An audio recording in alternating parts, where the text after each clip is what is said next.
Record, please.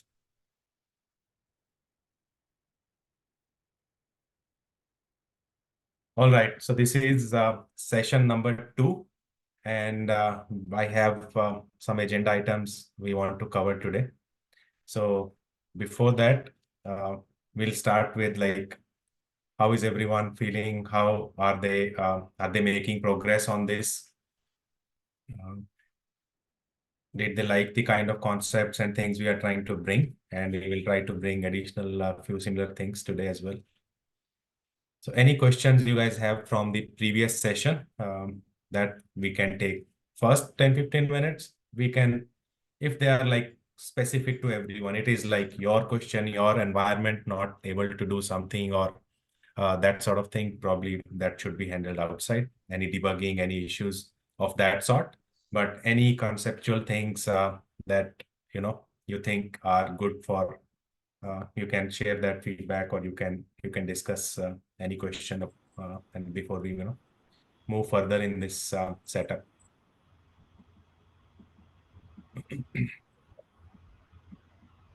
This is Ram. Yes, Ram. I got a question, a minor question. I heard the terms like, we know the primary email when you create an AWS account, it is the root account. And I heard that master account, other terms like master account and organizational account. Okay. And then I think tax, I think these are the two terms. So when you say, when we create a landing zone, you are that means you should be creating that in the root account / or master account / organization account, or it should be in a IAM. Where would you create this landing zone? I believe that the three are the same. The first question, correct? Master account, management account are the same. Yes, they are the same things. Let me take you back to the screenshot that we discussed last week. It should be.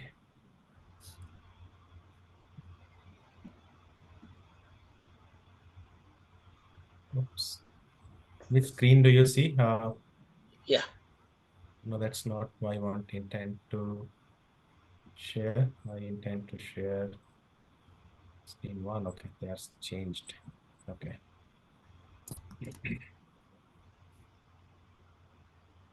You see this, this is the landing zone that we provisioned. So we used the main account that we had, which is called management account or a master account, whatever you call it. This will only be used to create mainly the landing zone. Then you will have a lot of member accounts and some sort of security accounts. So That's these clear. are audit and log archive accounts, and then these will be like sandbox or member accounts, Okay. which will be used. So the question is, the management is nothing but a root account. Is that the You top can say one? root account. You can say that, yes, root account Okay. is your main account, but you will not use root user to create any sort of service. You will use an admin user to do all these activities. I see. I got it. Okay. So that's clear. It means in root account we create admin user and then do full admin access, and then we create this all landing zone. Yes. Okay. Great. Okay. Thank you. George, you have some question? No, not a question, just I'd say an observation, a contribution.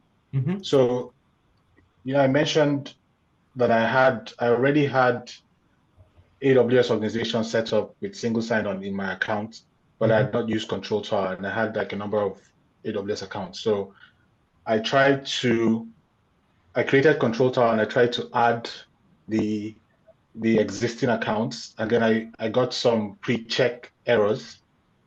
So it forced me to try and find out what. So I just wanted to point that out in case there's someone in a similar situation that comes into that. I needed to add my user accounts, so the IAM user account that I was using, to an AWS service catalog portfolio. yeah, so it didn't allow me to move those OUs until I did that, until I added my IAM user to that portfolio.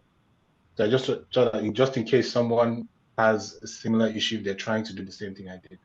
Okay. Were you able to successfully do it afterwards? Yes. Okay.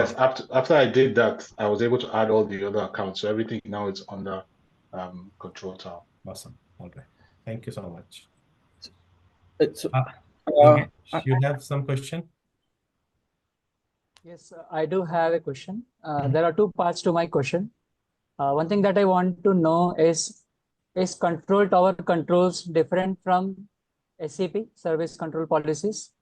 If they are the same, then there is no question. But if they are different, then what is it that control tower controls can do that SCP cannot? Yes, they are different. They are not same. SCP is basically to control. So for example, you don't want to allow use case could be you don't want to allow an EC2 instance to be created in the just an example. You don't want to allow EC2 or a machine learning service or Kubernetes service to be applied in your accounts. You will fall back on SCP. You cannot do this in control tower. Control tower, you will say, if I am using Kubernetes, then is it configured properly? Not specific to Kubernetes, but when I'm like the EC2 instances that I'm using or the block storage is encrypted, EC2 does not have public IP address assigned. If something of that sort happens, then notify me. So there's a different use case altogether. There might be. I would say control tower. The control tower is more broad-based, and SAP would be more granular in control of a particular environment. As well as the use case is slightly different. Okay. So that is to control the services that you want to allow, deny in your organization by allow or deny policies. At the same time, control tower is now, since you have allowed everything, you want to monitor the compliance, whether something is going wrong or not. The SCP will simply deny that. Control tower will not deny or approve anything. It will have proactive and reactive policies which will help you, monitor the compliance, etc.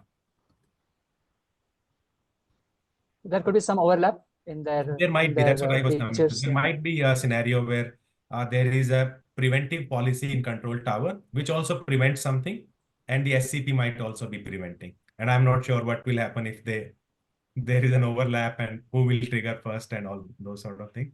But there might be an hierarchy of this. I think SCP will take over. SCP will be the first one.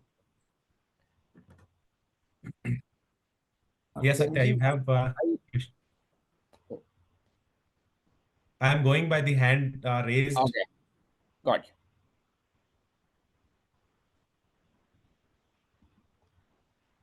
Yes, Satya, please go ahead.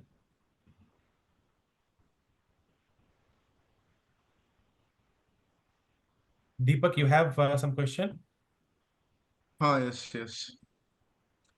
Yeah, please. When we implement cross-account control across the accounts, is that a hectic process because developers who need access every time need to raise a ticket? No, that's not how it is, right? Why do you think it? When we created our cross account, we used a org-wide permission, which will allow them to log in every time. So you will set up a role that the user can assume, and based on that, it will be a proactive thing. It will grant them access for 12 hours or 1 hour or 2 hours, whatever we configured, and they don't need to raise access. 12 hours does not mean that that every 12 hours they have to do. They have to refresh their session. Okay, fine. Again, what is like every time we need to create a role, right? Let's say accessing the S3 bucket in the production, like developers need read access. No, why do you think that has to be done that way? where does it say that every time a role has to be created? The roles are assumed and just forget after that. Like you can assume that role anytime. It's very real world kind of thing. Like if you are a project manager, then you, something like that. Like I can't think of anything else. You have some certain permissions, then you can execute those permissions anytime you want to. Okay, fine. You may have to log in again to obtain a session. And you don't need to contact admin every time. That would defeat the purpose of the permissions and roles in AWS. If your setup, you have achieved something of that sort, then there is a mismatch. That's not how it should be. A role gets created one time, and then the users are assigned or permissions are assigned. So who can assume that role? Shravan, you have some question? Yes, I have. So I posted this in technical questions as well. I was able to successfully create control tower dashboard, OUs and all that, but I had a issue when I tried to enroll QA account into Sandbox OU. If you, I can share my screen if you want, but if you can see the first screenshot in the thread, it says it is not enrolled something. So in totality I got two errors. One is enrolling this account into OU, and other two errors are like more when I try to enable controls of like S3 encryption, something like that. I got those specific errors. I don't know if that is related to, both are related, or I don't know, but yeah, I was trying to do some research, but I was able to do only until this point. So yeah, it can happen. These sort of things will happen because the account that I created in was more of very fresh account. In your account, there might be certain policies already implemented, or within any organization, there might be certain controls that are preventing this. So there will be different sort of output for everyone. So, but you saw that we created new account, we enrolled it. So it's right. And see that you are able to debug, go through it. Okay. Like George faced some issue because of he already had a organization created but not managed by control tower. So Okay. just see, or otherwise we can get into a session and see. I don't say that I will be able to fix it, but I can just take a look and see Sure. what that specific error is. Best bet is you raise a ticket with AWS also that this is the issue I'm getting. Okay. Sure. Saurabh, Deepak here. Yes, Deepak. May I ask the question? Yeah, please. Okay. I have shared one screenshot with you. As you said that management account is the master account, then as per that screenshot, it should be at the top now, with level to the root. One second, let me pull in the chat. You have some. Yes, screenshot. Oops.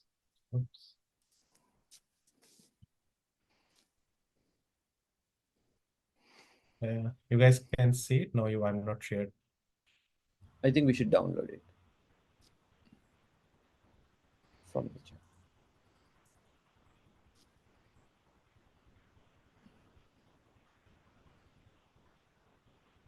This is the root.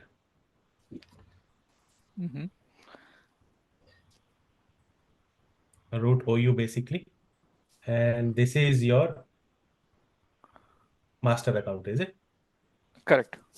Yes, that's fine. This is your root organization unit basically. This does not denote an account. This is not an account. You want to see this one at the top right. Yeah, I was hoping when you say that DevOps Cloud Lab is a master account, so I was hoping that it should be at the root level and then all the accounts should come It under is at that. the root level. If you see it is in the root OU at root level. You see, this is at root level. Your sandbox is at root level. Security is at root level. But within these accounts, sandbox may have different levels in that. So it is not root. It is at root organization basically. Okay. And what I was reading, if I apply any policy at the root level, those get propagated to other They get organization. propagated to your startup OU, sandbox OU, security OU, and this account. Because this is at root level. So all of them. Okay. So DevOps Cloud Lab will be also impacted if I apply any policy at the root level. Yes. Now, just one kind of a question. Somehow, accidentally, if I apply a policy, which kind of resulted into that I could not able to log into my management account, then what we do? I think the workaround for that is that the root user is does not get impacted by these policies and everything. Your admin user might be. So your last bet would be you log in with root user and then disable those policies. Your root user SAP policies are not applied. I think that's how it is. I'm not very 100% sure, but 99% that's how it's configured. That if you log out yourself, your root user will have permissions to unlock. Okay. So if I want to put it in a very simple term or in organization terms, so root is a CU level. He's a chief executive officer. Can I say that? Root is I'm not sure like what level we should say, but it's at the top level. Okay. So everything starts with root level. You apply your policies at this level, which you want anybody in the organization to follow. You apply those policies here. They will all propagate to your this thing. Then within startup, okay, you will say, okay, startup account, this, that, certain policies, you want this prod account to follow. Then you will go and apply at different levels. Okay. That sort of thing will happen. Means root is the biggest organization unit. Is it? Sorry? Means root is the biggest organization unit. Yes, this is the biggest organization unit. Security OU at top. There is a OU at the top at org level. Okay. Thank you, sir. So Sanjeev, if someone asks like the purpose of management account is just use it to create other accounts, we can say it, or Yes, it is to create account at scale, manage those accounts at a scale. When you have to create hundreds or thousands of accounts and being able to control them, what policy should apply, what are those accounts compliant still? Then you will use control tower. In a small 2-3 account setup, you probably wouldn't use it. Gotcha. There you would use it where compliance is like absolutely important. Then probably even in a smaller setup, you will use it. But for a small setup, organization itself is. Gotcha. Yep, inverted tree. Okay. Can you please explore some detective guardrails? Like preventive guardrails allow by default, but detective guardrails we enable as an admin user. No? Yes, we enable all of them. There by default, I think it enables 10-15 controls, some detective and some preventive. Okay. So we understand that one set of controls will detect some issue in your environment, but will not like stop you from doing anything wrong. Preventive will absolutely will not allow you to do those kind of activities. And I think you guys should try it out also, like enable some such controls and see what happens. And then that's where you will see some sort of overlap between SCP policies and these controls. These controls will also not allow you to create those resources. Okay. Hey Sanju, I got some service control policies. I researched some. Can I say it? Can't hear who is talking. I'm Deepak. Yes, Deepak. I got some service control policies Mm-hmm. that are implemented at organization level. Right. First thing is that prevent member accounts from leaving organization. Okay. Second is that block service access for root user. Mm-hmm. Next thing, 1 minute. Prevent users disabling AWS config or changing rule. Yeah. So these are, I believe there would be a policy associated, and somehow the names are themselves telling like what they are meant for. Yes. Yeah. So there These would, are like 10 to 15 policies.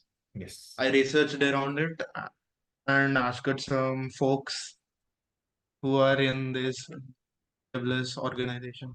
Yes. Yes, you can. These are pretty much If useful. it is not very security sensitive, you can put it in ChatGPT and ask ChatGPT to explain you also. So that will read through the policy and explain what it's doing.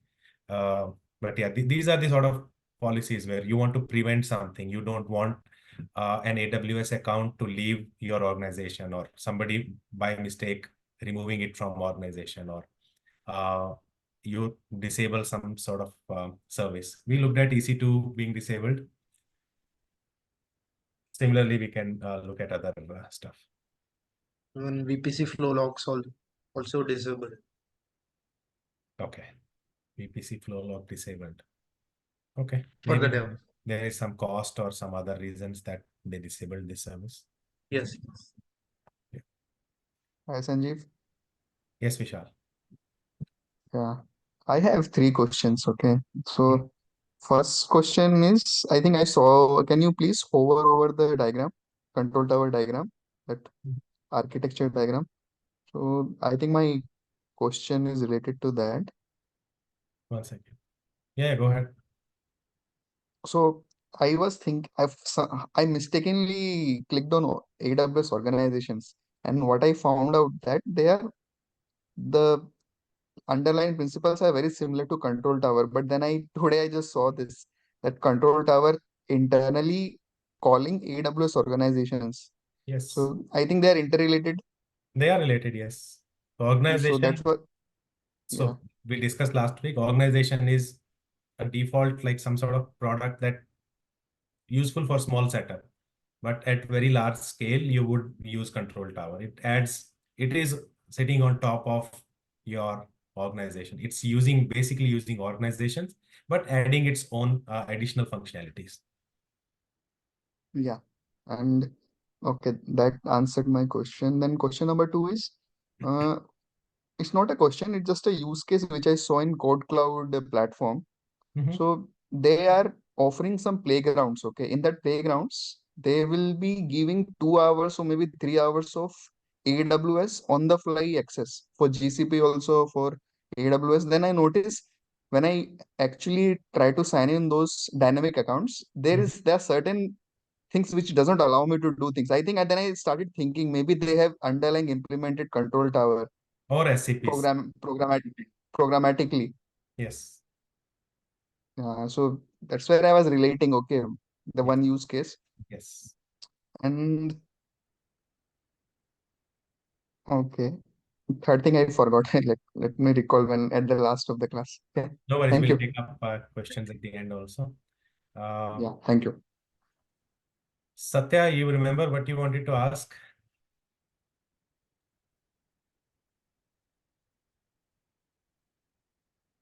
Can't hear you. Hey, Deepak. Sorry. So can I ask last question? Yes, Ram, you go ahead. Satya, we can't hear you. You can get your mic checked. And yes, Ram. Yeah. I know. Or the first question is, we created a landing zone going to the AWS control tower, right? So, or can we create a landing zone without AWS control tower, or it has to be just they go together all the time, or they can? I mean to say, can I create a landing zone without a control tower? There are other options. There are one or two other custom options available. Yes. But not through the out of the box, right? I Not cannot out just go. That is slightly complicated to do, and Okay. I haven't seen actually any such implementation. But if you say look at creating landing zone through non-AWS services, you can find out certain implementations. Okay. So second question is Behind the scene, basically it is a CloudFormation template that runs and creates these policies. So that's what it is. It's just tested, tried by AWS. So they sell it as a free of cost product that has best practices implemented. Over there, you will have to either rely on a company who has built it, or you will have to build a lot of things yourself. Right. That's not very visible. Yeah. Okay. The last question is the organization. So the organizations also, can we create out of the without going through the landing zone or without going through the no. Organizations you can't create through any other product or any other mechanism. Okay. They all go together. Control tower, landing zone, and organization unit. They all basically go together. Landing zone is a generic term. Generic term for your control tower organization setup altogether. Okay. I see. Control tower and organizations go hand in hand. But what control tower offers is that your multiple accounts being created through console or program, that you can achieve through other process also, but not extensively used. Wonderful.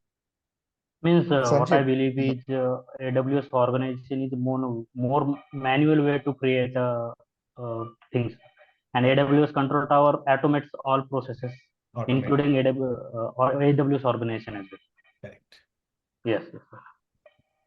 Sanjeev, one very small question. I came to recall that question. Very small question. See, control tower is more under AWS admin or cloud developer? I think developers will not create this sort of service. It would be in a larger organization, there would be central team that manages control tower or accounts or that kind of thing. Okay. So this project at this stage is more aligned towards kind of administrative tasks. Yes, this first one, yes, we are looking at the top level where the organization has decided to use AWS or cloud. How do they proceed? Now, next stage, they will get into how to build pipelines and those kind of things. That's where mix of admin plus mix of developers, cloud engineers will come into picture. So this use cases will be very helpful in terms of when a company is establishing itself at the starting. Or they are growing and they were managing the accounts manually, and now they are deciding that it should be they should be using managed service like control tower to manage it. It's not necessary that somebody who is new or starting, but somebody who believes that they are scaling and they want to do it the right way. Or migrating from on-prem to cloud. Yep. Thanks. All right, we are 30 minutes into this, so let's start today's agenda.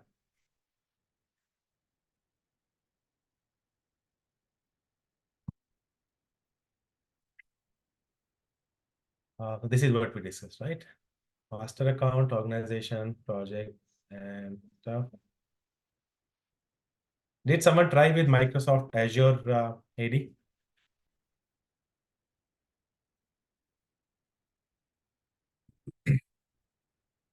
No worries, try it out. That will lead to more learnings. All right, so part 2, multi-region. So now, since someone in the organization, let's assume they have created these dev, QA, and prod accounts, and now they have employed more DevOps and cloud engineers who are ready to start their day-to-day activities. but the company, the architects will still have one more question to be answered before they start deploying, is multi-region. So why do we need multi-region? Again, very common question, very frequently asked question for architects and engineers, because they will eventually somewhere in the interview, we end up talking about the concept of regions in AWS. So immediately, this is very common to come. The regions being is asked very commonly, RPO, RTO sort of questions, and the public subnets and private subnets is like very basic things that frequently asked. Because you will somewhere in your interview or somewhere in your discussion say AWS has multiple regions, and the immediate question is, why do you need multiple regions? So some of the points that I have listed here, so that you also start thinking. Last week also there were a lot of questions that why control tower? So why multi-regions? Foremost reason is basically the compliance requirements. Sometimes you have a requirement that all my UK users' data will stay in United Kingdom. It will not go out. My US users' data will stay in US. A lot of Indian companies, China, there is anyway such policies from long ago. India is also trying to implement certain such policies that all these social media companies and stuff, they should ensure that the servers and serving traffic to such services and the data of that particular geography stays there. So if you have such a requirement, then you don't have an option. You just have to implement. You have to put your servers in that region where you are offering your services. Banking, insurance, they come under this kind of regulation. So they have to host in multiple regions. Sometimes not all services are available in every region. Sometimes you are hosting certain services in geography specific stuff. So for example, EKS or ECS you are hosting in say India region, UK or US, but there is a new machine learning service that you want to try, which is hosted only in US. So then you end up creating that service in US area. Latency is again very common use case.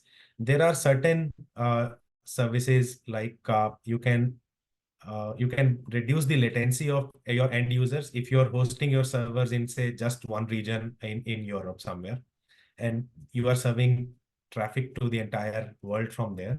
There are caching and CDN services which you can use to reduce the latency. But one, they are usually these services are expensive. And second, you cannot have such a big caching, or there are limits to it. You can optimize it to a certain level. Then if a lot of your users are coming from US and UK, the good strategy is that to reduce the latency of your users, you will deploy the application in US and UK regions so that they can reach to their nearest servers much faster, and your users, like, they have a very good experience. And in very rare cases, the cost of services are different in different regions. I have seen like some companies not so worried about latency and compliance and those kind of things. And if, for example, there is a batch process that runs every night, I don't care. Like, it should be running in the cheapest region if compliance is not relevant to me also. If 1, 2, 3 are not relevant to me and cost is the main driving factor, I will run my batch job in a place where it's cheapest. So I will constantly look for such regions where cost is an angle, and that's where I will deploy. So there are multiple reasons to go multi-region. These 4 that came to my mind, I documented it a few years ago on my LinkedIn page.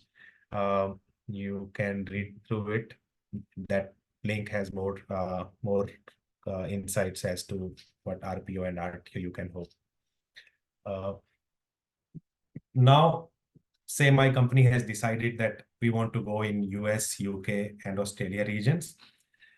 Now, next, they hired some DevOps and cloud engineers like us, and they said, deploy my applications.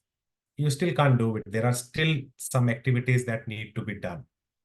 What are those common activities? I could think of these 5 important activities that you can highlight in your interviews and your day-to-day job and activities also. So it's important that point of view also. Before we deploy our applications and do CI/CD, start creating infrastructure in the cloud, or start deploying my applications in dev QA prod accounts, I still need to do few things. Usually, the company will use some sort of CI image, your continuous integration image. Usually it's a Docker image. Not necessary, but usually will discuss more as to what other options are. So for example, you want to do CI/CD pipelines, you will need Jenkins. You will need Jenkins master, you will need Jenkins slaves or the worker nodes. For example, you have to create auto scaling group, or you have to create EKS cluster. Your worker nodes, you need EC2 instance images that are across your regions, across your accounts, right? You need all those, that information available to you. You would need some sort of networking constructs in place. So for example, your dev account VPCs, you will need to create that can communicate with each other. If there is an on-prem and cloud sort of aspect, then you would need those IPs defined and some sort of networking to be done. Then obviously, if your company is customer facing, you would need a domain name registered, a domain name purchased for your company. And the domain name you need to host in your AWS account. And you also need to produce some certificates. So for example, you start creating a website. Your immediate task is to create a static website for your company, or create EC2 instances and load balancers in front. You would eventually need certificate associated with the load balancers. So you need certificates to be created. So these are some of the 5 or 6 common things that I have seen companies would need before they can start bringing their applications, start using the applications in their AWS accounts. So we will look at some of these aspects today before we deploy the applications.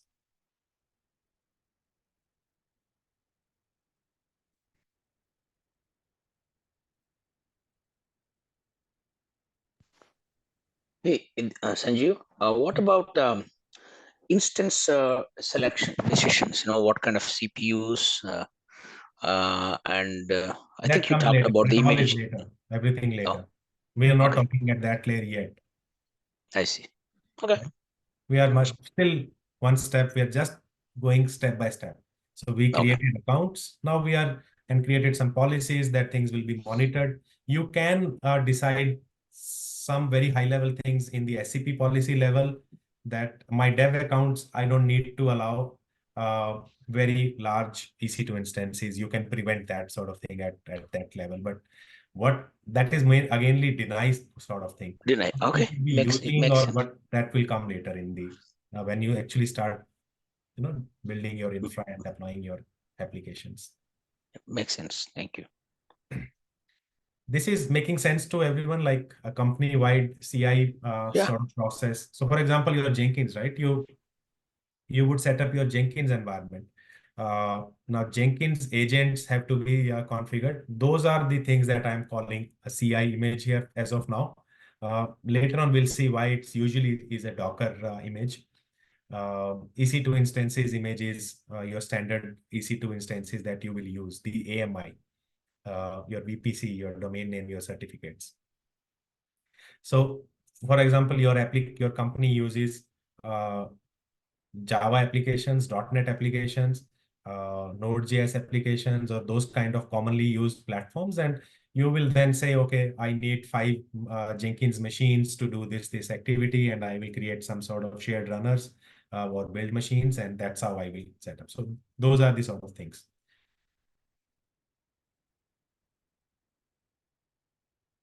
All right. I wanted to bring this chat that I was having with one of the candidate. I hope personal information is hidden.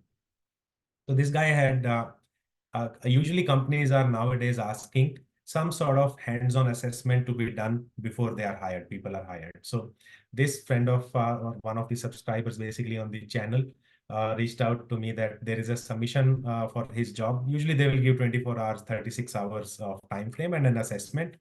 Now his assessment due tomorrow, and then he always used Jenkins and they ask them to build in GitLab. And I you know, guys, I have been telling on YouTube and everywhere that, you should be using these slightly advanced tools.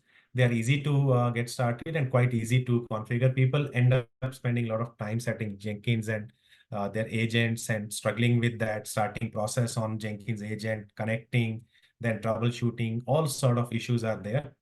And even then, the kind of flexibility Jenkins offer is very minimal. You again look for plugins and all sort of things. So I usually suggest, like, in your practice, don't use Jenkins. Try to use slightly tools like GitLab, Azure DevOps, GitHub Actions. So we will try to use GitLab in this project that we will be discussing, so that this kind of use case is also covered for us. We are not relying on anything last time. And I'm sure, like, if you learn GitLab in this project, it will be, and I will hope that somebody can bring in their experience in Azure DevOps or some other GitHub Actions, because they work exactly the same way as GitLab. If you are on Jenkins, migrating or using GitLab and other such products is slightly difficult. But if you are used to GitLab, then you can actually claim Azure DevOps, GitHub Actions, all sort of things in your experience, with probably half a day or 1 day of time spending on those tools. Okay, let's add 1.5 new skills to your experience and your resume with just 100 lines of code. Why 1.5 and not 2? We'll cover the rest 0.5 later on. So we'll add 2 skills today. Some of the people who have done my project 1 are aware of high level these things, but not everyone. And within a short span of like 100 lines of code. So first we'll look at creation of the base AMIs. So you will, when a DevOps and cloud engineer is asked to create base images, AMIs, they, like, for example, they have to create auto scaling group. There you have to specify an AMI ID. When you have to create a EKS cluster, you don't use the Ubuntu default AMI image. You create your own AMI image, because your application that you are going to deploy on top of that is your application. It's custom application. So you need custom images to be built for that. And it's not a complex product. Just to get started is very easy, and you can extend it based on your use cases later on. So you can actually pack a HashiCorp product. You can use it to deploy images in Azure, GCP, and other VMware platform also.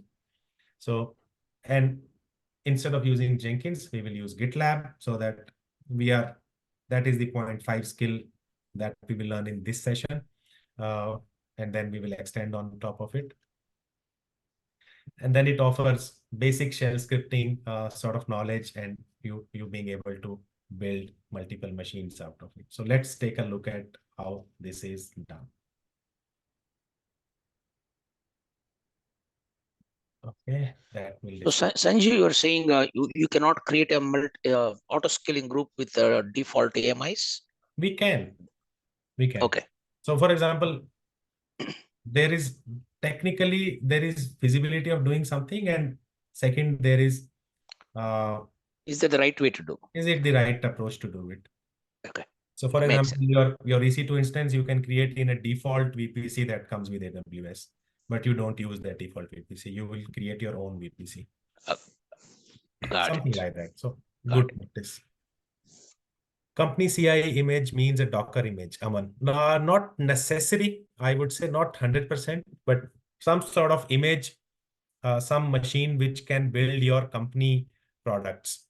So your Jenkins build agent can be one such tool. But when you use tools like GitLab, Azure DevOps, GitHub Actions, it usually is a Docker image. So more or more, it's company-wide image is getting towards containerization, more of Dockerized image, and less of EC2 images. So EC2 image will come into picture when you have to create your machines, your EC2 instances for your EKS cluster, your auto-scaling groups, and a lot of other places wherever you use EC2 instances. So we will be creating one of them now. we will be looking at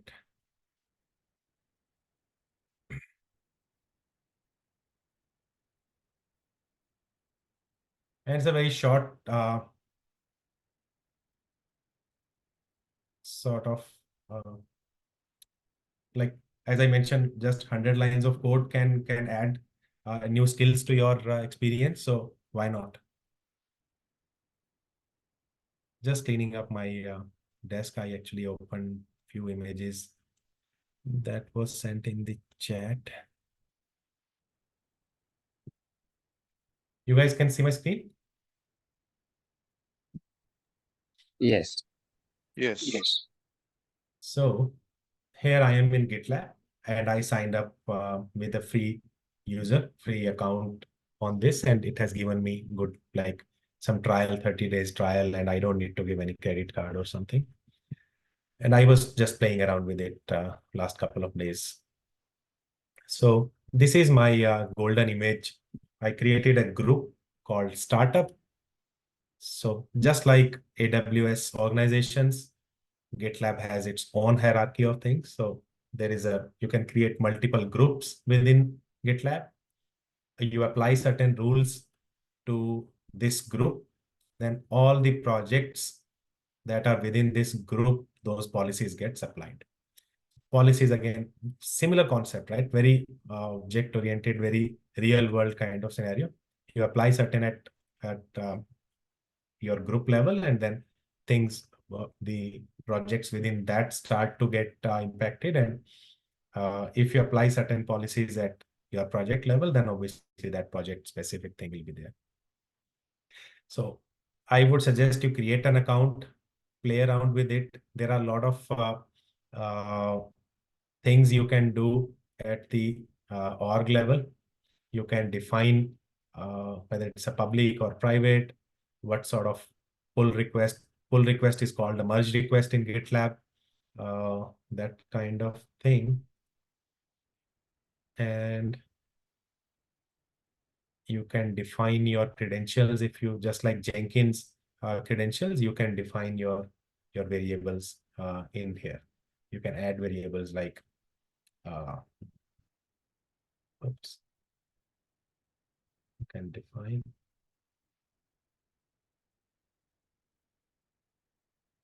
just like your Jenkins credentials. These are the variables.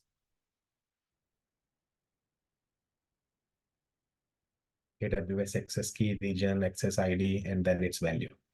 And you can protect your variables, mask them, and you can expand using $sign in your pipelines. So this you can do at group level. So if you are an admin and you want to allow all your projects to have that kind of access or environment variables, you can do that. Otherwise, you can do at individual projects level also. So what I have done, I was trying to set up in this repository. What additional I have done is I have configured certain CI/CD variables. Because this is I have created a secret key and an access key for my dev account, and I have configured them here. That's one activity I have done. And now let's look at the source code, these 3 files. I'm using if you looked at it, basically, I can put my source code here, define how my AMI will look like, use my GitLab, and Packer will create a machine image using Ansible or shell script. So I'm using shell script for now, which gets me started easily. Now let's take a look at the source code, those 100 lines of code.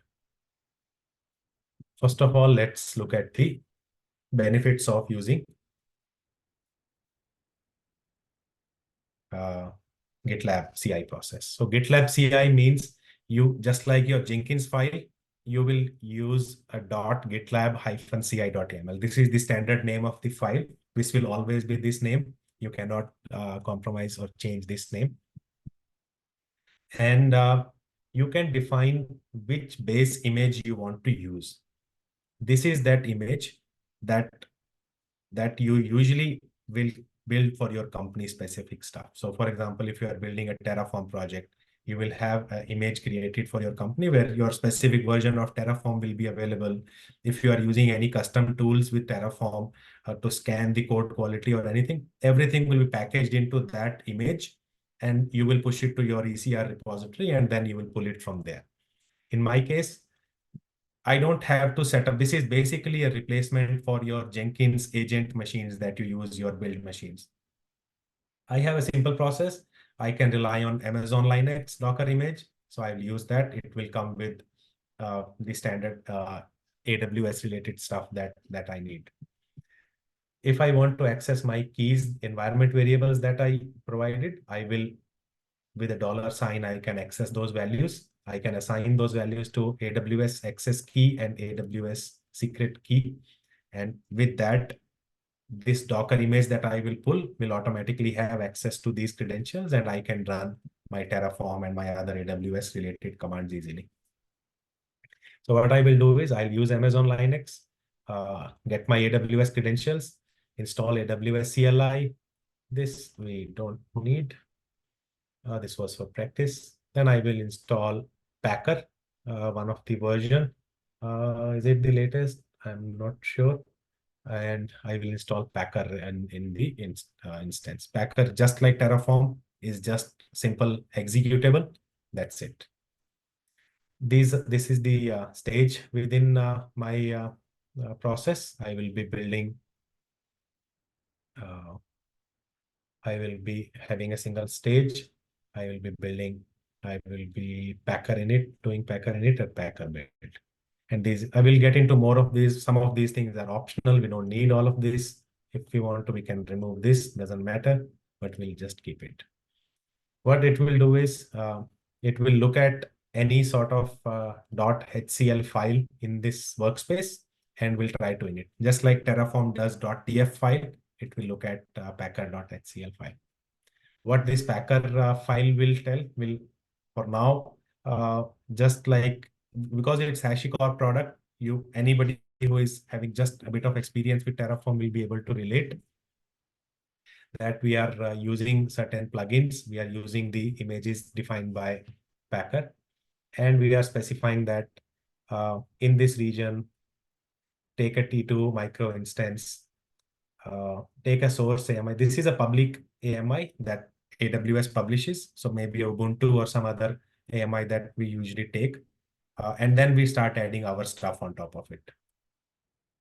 And this is how we specify how many accounts this AMI has to be shared with, how many regions we have to share it with. Now, this is like, take a T2 instance, create a new instance, start a new instance, basically in this region. And once the AMI is ready, then name the AMI something like this, put it into these different accounts and different regions. All this magic we have done in 7-8 bit of lines, basically.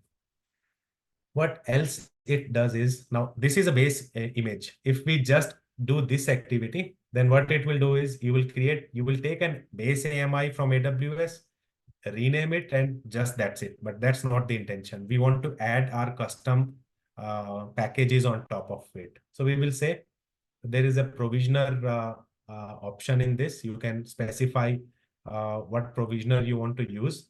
Basically, we are using a file-based provisioner, and we'll say run this shell script when you are creating this machine.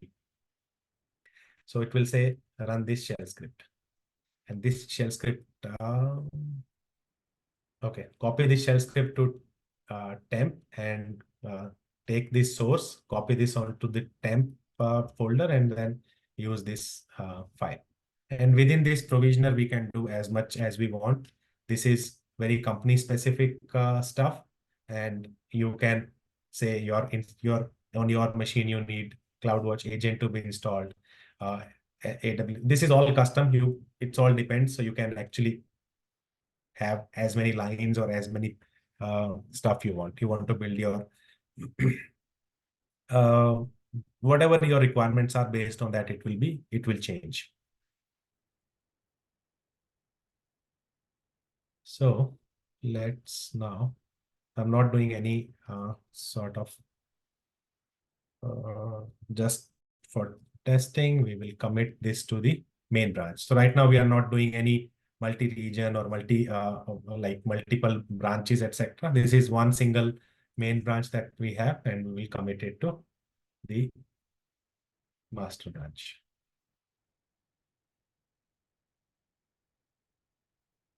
Now this will automatically trigger the CI process because we haven't specified any manual or any other action, any other pull request based stuff. So this I wanted to keep simple so that within less than 100 lines of code, you basically get an idea of overview of GitLab and also being able to create images in your account. So now this is running GitLab using one of the image that we specified. It's taking Amazon Linux.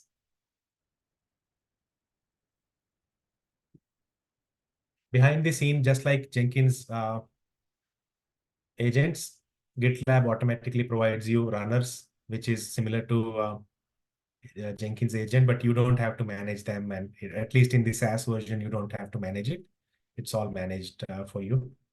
It will download will go slow, and it's basically started Amazon Linux. Check out our Git repository, set up the access key, installing the AWS CLI, all the things that we specified in the GitLab, installing other utilities, then installing Packer in that specific machine. Now, if you run it again, it will do all these activities again. Now it's creating an EC2 instance in our account. It's a temporary EC2 instance.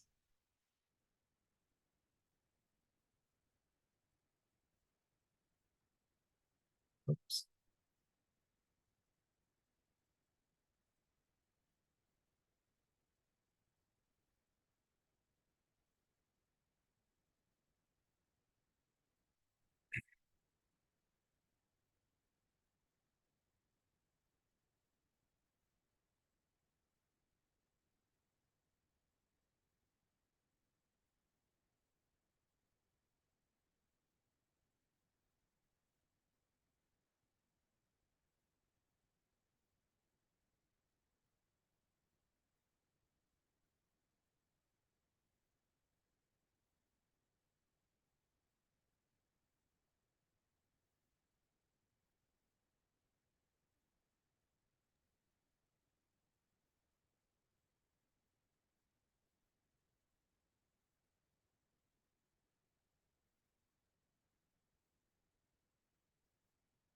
Okay, so this is the new T2 micro. It's initializing. The process is basically trying to create an EC2 instance, and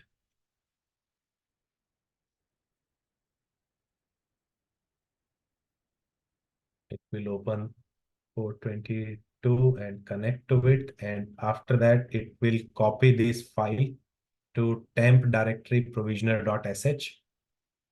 And then it will run all these packages that we specified in the provisioner.sh basically. It's doing all the magic behind the scene, create an EC2 instance, install all these packages that you have defined in your provisioner, CloudWatch agent or whatever we wanted it to do, update, install Git, install SSM agent, CloudWatch agent, install Docker, MySQL client. You don't need all of this. It's just I'm giving as an example that you can actually create and install these packages. It has created an EC2 instance behind the scene. It stays initializing, but I think it has already started doing, it's available to Packer.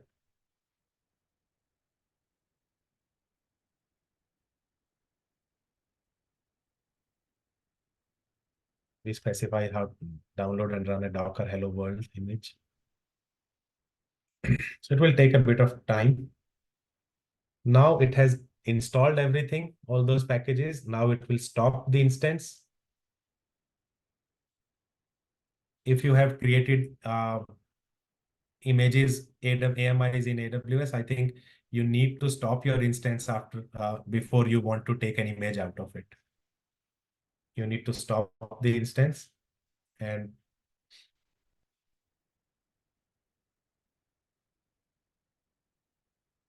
this instance will be stopped eventually. Stopped. And eventually it will be, image will be taken and it will be terminated as well. Right now. So Sanjeev, you're basically you're spinning up EC2 and then you install all the softwares, right? Completely Yes. whatever you needed to run the GitLab, and then you're stopping and creating an image out of it, I think. We are creating an image out of that EC2 instance. Right. From this instance, 19F. Okay. Where it is going to be stored? ECR or ECR, this image? We'll discuss. Yeah, ECR would be Docker though. Yeah. ECR would be Docker. So this is an AMI for my EC2 machines. Right. Where this gets, what is the repository? It will be in a, here itself. Okay. Got it. AWS. Yeah, AMIs. This is where they get stored. So this is pending. It is actually creating a new AMI for me. I hope this is the one that's being created right now. AMI 589, ending in 589. 589. So this is the one. This is the image being created as we speak through this process.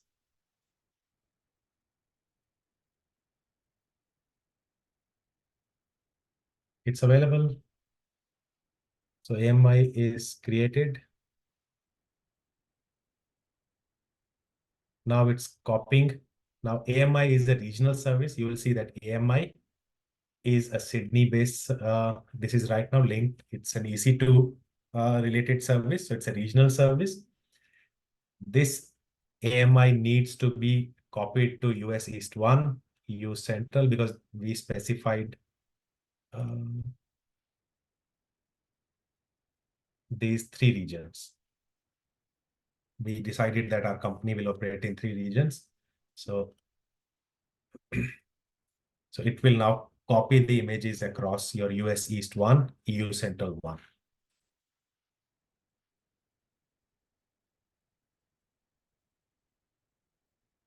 And then you need to share these images across different accounts also. So that process also, this activity, this CI/CD pipeline, this CI pipeline will do that activity also.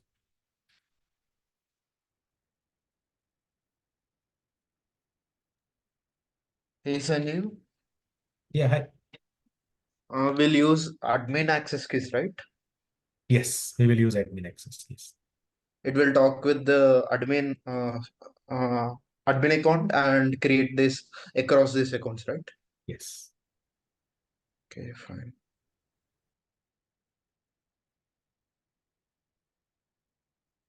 AMI creation, usually people who have done it, they will usually a lot of manual steps go into it.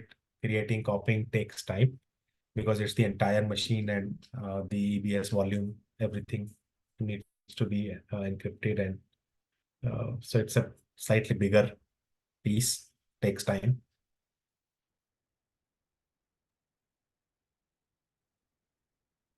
Sir, I want to ask one question. Yep.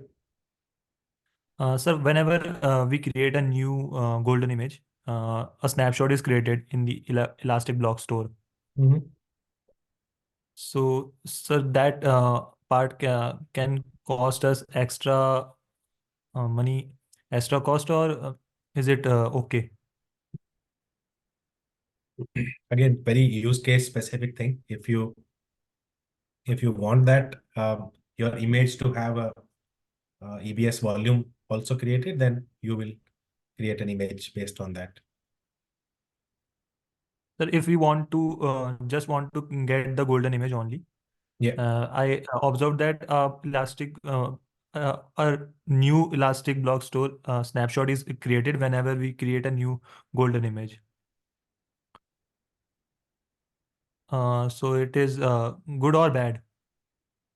See, if it is creating a temporary block storage and then you are deleting it, and then I think you have to find a way how to clean up that also. Okay, sir. Yeah. So if it is useful for you, you want to store that, then you should look at options, how you can maintain that and keep that. But if it is a temporary one that gets created in this process, then I think we should look at other options. We should clean it up. And sir, if a company is looking for if a company is looking for a CI solution, just like Jenkins and GitLab, and they want no third-party access in between the operations. Like I can see in GitLab, there's a service, and all the continuous integration is happening in their server. Right. So, sir, if a company want that everything happen in their own server only, if they do not trust any third party, so for that company, Jenkins will be the better option than GitLab. No. Why? We'll talk about it right after this. Okay, sir. Just next slide is on the same subject. Okay, sir. We use this GitLab.com. Yes, it's a SaaS service. Companies, banks, and other companies will not like it that somebody else has my AWS credentials and that sort of thing. Yes, it's a problem. So that's why GitLab also comes in a self-hosted version. Like just like Jenkins, you can install it inside your environment. Yeah, hello sir. I'm Devabrata. Actually, I just saw the same thing in the GitLab account. I can host, I can install GitLab in my own computer Yes. by manage self. But they didn't give the steps how I can install that in my Linux server. Should be there. Yeah, I couldn't find that actually. They just said you can host and install the GitLab on your setup, but there's I button here, and I can find that is written required Linux experience, but steps I couldn't find. See?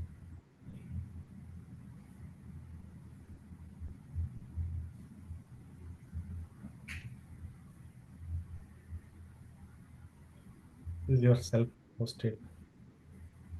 You provide your details and it should show up here. But how can I install GitLab in my system, Linux server? In your server, yes, you will download the package and install it. Okay. But I can found that GitLab package from in this website or on GitLab website, yes. Okay. See, I don't have that handy right now. GitLab. Maybe we have to fill this form and then it shows up, or they send an email or something like that. Yeah, maybe they can send an email Right. with the But I setup remember guide. there was an architecture.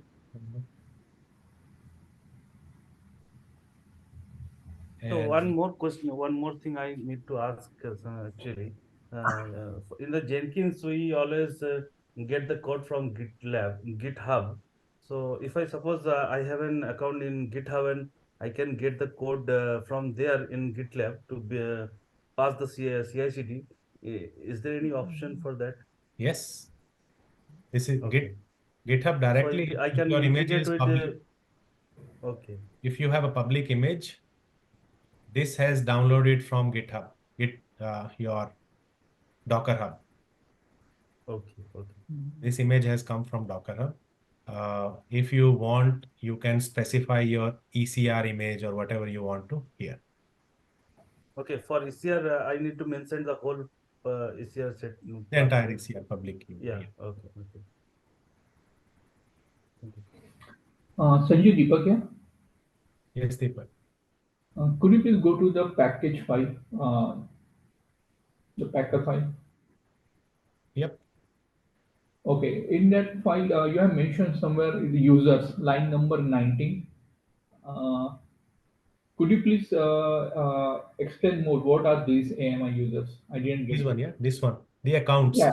So AMI, now you guys should first understand what an AMI is, and then like the AMI is how they are created manually and that sort of thing. So AMIs are created in a specific account, a specific region, and then you can make it public or you can share it with some specific accounts. So this we are saying for this AMI, these are the users. So these accounts can use this in these regions.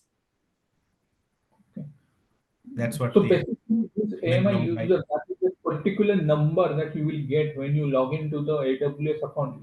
Is that so? Or This where is do the you get? AWS account number. Okay, got it. These are the AWS account numbers for my dev, QA, and prod accounts. Oh, then got it. Thank you. Then. Thank Yeah. you. We'll take more questions shortly. I'll come back. I'll just want to explain this one. So it took a bit of time, created image, copied to these regions, and it has now created different AMIs in different numbers to multiple accounts and regions. Now you can see if you have to create an EC2 instance in Australia, this Sydney region, then you will use this AMI number. In US, this AMI. In US East one, this AMI. These AMIs got created and they are available across your accounts. They are shared across different accounts.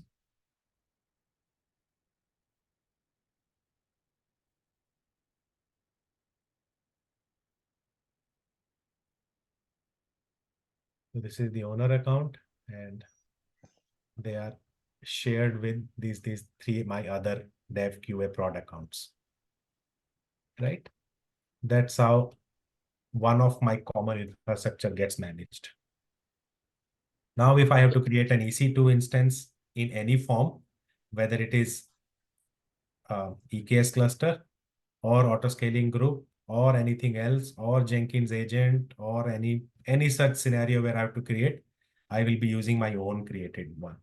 And if, for example, sometimes the requirements change, you have to create an EC2 instance. For example, your company says, let's use Datadog or let's use Sumo Logic or let's use and blah, blah, blah, some new product which comes with an agent kind of feature, maybe a chef or any such product which has an agent associated. You want to install agent on any machine that's created in your account. Where will you change it? Come and change your AMI. Come to your this process. You will say, I need another agent and put the instructions how that agent will be installed, and automatically all your accounts will that and regions that AMI will be available, and you will ask, or you will do it yourself as a DevOps or cloud engineer.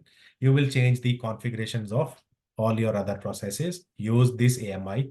This unfortunately has to be hard coded. It cannot be automatically copied and done. So you have to take it from here. That's how your EC2 machine image creation process. And you can, from now onwards, after doing this CI/CD process, start adding Packer to your skill set and highlight the use case, how you use Packer to create golden images in your company.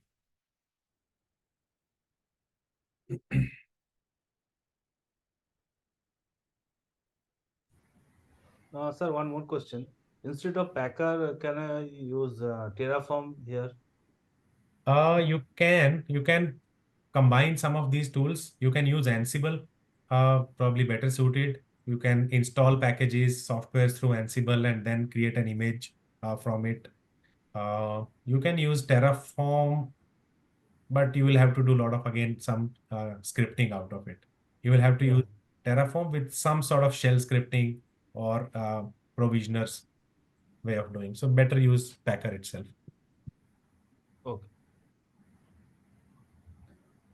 Sanjeev, suppose if I change one of the client version over here, instead of the 5.7, if I make it 5.8, then do I need to follow the same process again from the beginning? Where do you change 5 dot something in? It was in any... previously, yeah, here. Oh, yeah. Yes, absolutely. New image. So the same process I need to follow from the beginning, what you did. Which means if all of your machines need 5.7 of MySQL client, then that's the way. Otherwise, if it is a manual process, then you will create an EC2 instance, you will install all this stuff, then you will install 5.8, create the image manually, share the image with everyone, that sort of thing, and then you will forget also like what I did. Here, everything gets recorded in like, for example, in my organization day-to-day basis, somebody will simply ask that, okay, US region, I'm creating something, what should I do? Which AMI should I take? Go to this one, check the latest and get this AMI from here. Okay. So it's version control of your golden images that you will use in the company. In this process, we saw that we also use a Docker image for this one. So that I will leave to you guys in your organization. If you have to create a Docker image, then all this will change. This will become a Docker file. This will become what goes into Docker file or that sort of thing. And you will take a basic image and then you will create your company specific Docker CI image also, which you can, for example, your company builds Java, then you will take a Ubuntu image, install Java and other stuff. Node.js, NPM, whatever packages you need, you will take a base image, create a Docker file, install everything. Very similar step, not much of difference. Instead of this, it will become a Docker file. That becomes your process for creating your Docker images for your company, golden images, and pushing it to ECR. So I will provide this information. I will see if I can package this and share it with everyone. And you guys can try this. And GitLab, we didn't cover entirely GitLab, but we got good idea of Packer and how golden images are created in any company. And you guys can take this learning and add this to your skill set. Obviously, there are more stuff to be discussed. More you can, instead of .sh, you can have an Ansible provisioner, but makes it complicated. I've seen the shell scripting having a good use case in this case. Sanjeev, I have a question. Like, yeah, in that GitLab CI file, we have mentioned the credentials, right? Like, is there any way to hide those, like access key? Yes, so they will not be visible anywhere in the CI logs. Okay. They will not be available in the CI logs as such printed unless you do it.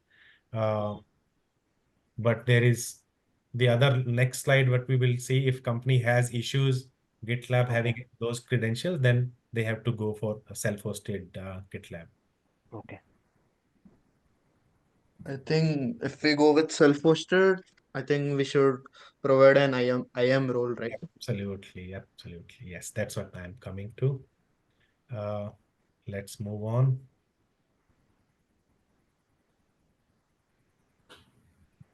If your company has security issues, then you should look at this kind of architecture.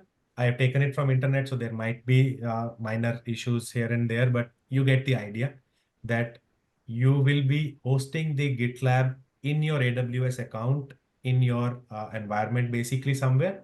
And then there will be an AWS on that EC2 instance or wherever that GitLab is running.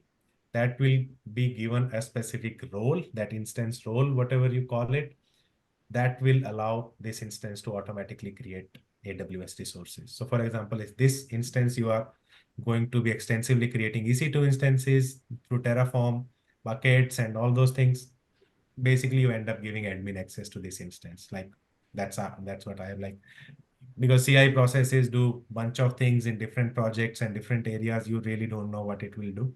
So you end up giving admin kind of permissions or very highly high permissions, privileged permissions to this machine, which can then, you don't need this, all this, what we saw. This will then go away. basically the machine where GitLab is running will automatically have the permissions associated, whatever it needs. What happened? So I will not like go and build this one. This will take quite a bit of time, but yeah, you can find the GitLab installer, do it on your own, but then it becomes more of slightly towards Jenkins, but still a lot of benefits from Jenkins. But that's what we are moving towards. If it's a startup, I don't want to host my GitLab and my runners and make it complicated and all. I would use the SaaS version, which is not that expensive. I will probably have a less DevOps engineer managing all that. And not just GitLab, I will be probably using other SaaS services also. So that's the nature of startup. So they will look at cost. So yeah, this is what I wanted to say. Like like I have seen companies using this kind of setup where the GitLab will have permissions through roles. We'll move on. So you technically you can replace GitLab and also some Terraform, right? IAC. With this, it has both capabilities. Yes, if you are creating your images through IAC. Awesome. So GitLab can also use as a central code repository, just like GitHub. Yes, it has its own repository also, and you can always use the other ones. Okay, sir. So, okay, we'll now look at, should have done it earlier, but the demo didn't wanted all that, didn't demand that sort of thing, but we'll look at GitLab slightly more. And last question, how you came up with the AMI IDs? You just based on the long numbers in the script. Automatically, AWS decides that. Okay, but you have it in the script though. Yeah, but I didn't specify. I provided a name that it should have, but the long number that's all AWS provided. Okay. And that's how it is, even in manual process or whatever process. Yeah, you won't create. It's usually mission created. Yeah. Sanju, may I ask one question? Yeah, please. So the image that we have created, suppose someone wants to know what that image consists, what is the version of the MySQL, anything, without reading the file. Is there any way that that person can find it out? You create two options. They can ask the DevOps engineer. They can go and look at the history. If, for example, this image ID is created with this CI process, then what was in the source code at that point in time? What Git commit that was, and based on that, they can find out. That's the advantage of infrastructure as code. You can go back in history and find out. That's one way. The other option is you can create an EC2 instance with this image and then say that this is my version. Oh, okay. So one has to go and actually check the log and check what images have been created and then cross-check what was in the code. Yes. You guys know, right, how images are used when we create instance and that sort of thing, right? Yeah. Okay. Yes. Thank you. If you don't know, like if you have to go back and find out, then that's the way. You will go to EC2 instance. I'm copying this AMI ID. You will go to instance. Oh, actually, this itself has an option. Launch instance from this AMI, or you can go and launch instance. That EC2 instance is terminated, by the way. And I can say test.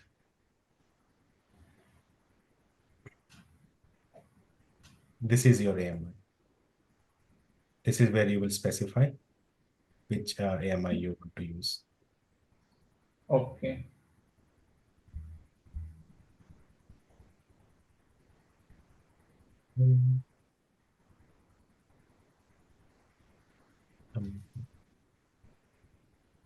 Anyway. I think we are using Ubuntu, right? We are using different image. Yes. That's the reason. So that image will basically will show up there, that image ID. So, yeah, is there any more questions?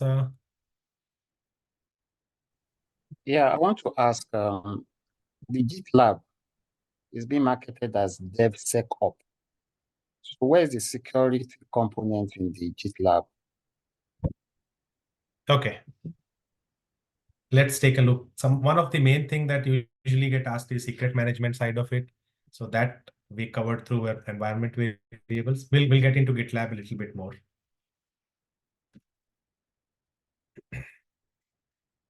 Let's see what I have next. Okay. We'll get into GitLab and CI/CD stuff. Usually what people think of pipelines or any company that they are using pipeline is this kind of view. And I think people will agree that yes, this is CI/CD, there is a planning, release, deploy, operate, monitor, but what I have felt, even in a single project, your pipelines are actually slightly complicated. You have a pipeline deploying to a different account. We also saw just now the pipeline. This was a very simpler example. Pipeline deploys to your dev account. The same pipeline you expect in a smart way, being able to deploy to QA, being able to deploy to production. So in reality, they are different. They are not exactly what we saw earlier. And that's why you need a bit of smart pipelines. In Jenkins, there is something called multi-branch, where it will detect which kind of branch it is. And based on that, it will do certain activities. But you have to find plugins and you have to configure and do that sort of thing. But you don't have plugin-based mechanism in GitLab or Azure DevOps or even GitHub Actions.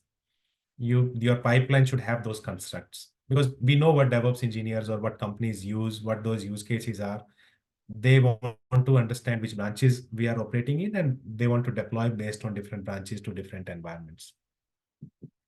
So, and also there is no end-to-end pipeline, right? We saw that there is a separate pipeline for golden AMI creation. There is a separate pipeline for my Docker image creation. Then there is a separate pipeline for each of the product that I'm creating.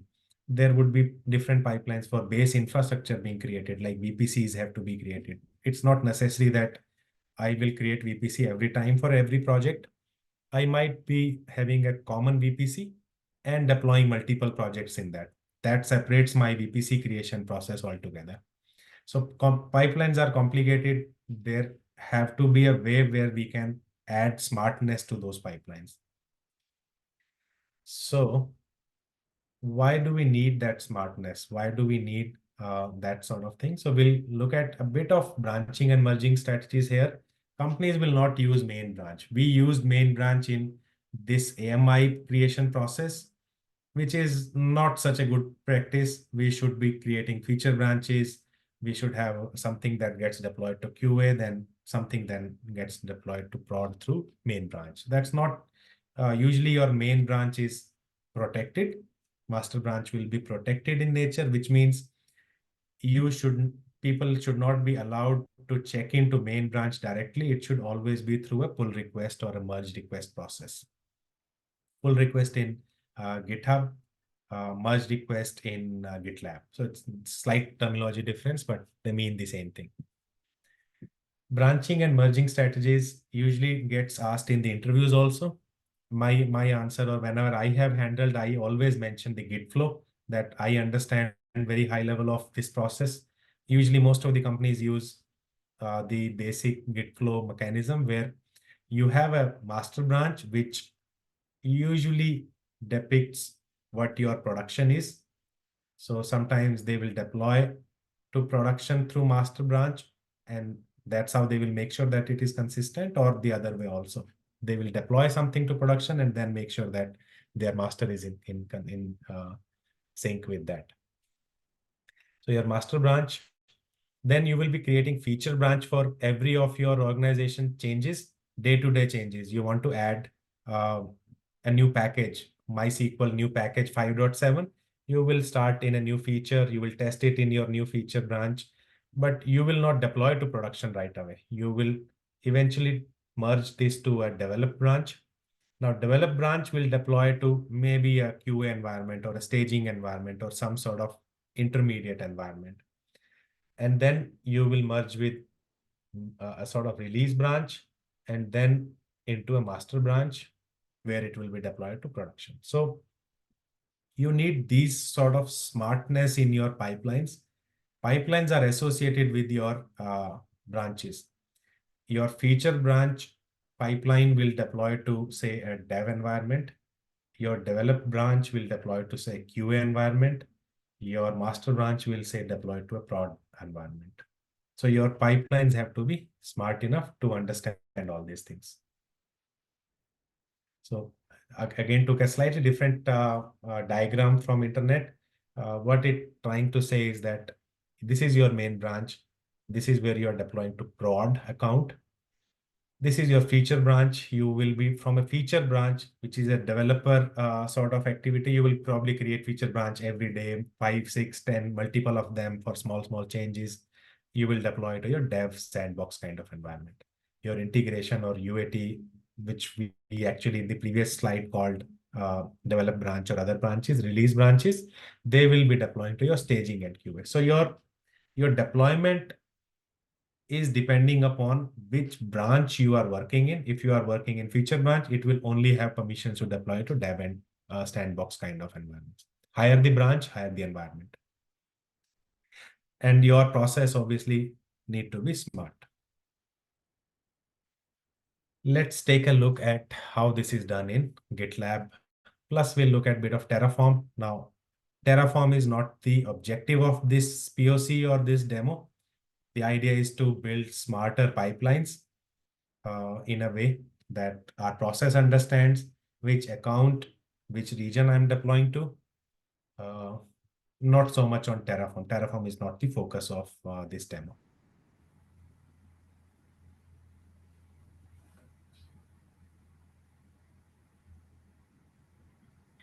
Let me bring. Sanjeev? Yep. Can you take a 5 minutes of break before going to the next topic?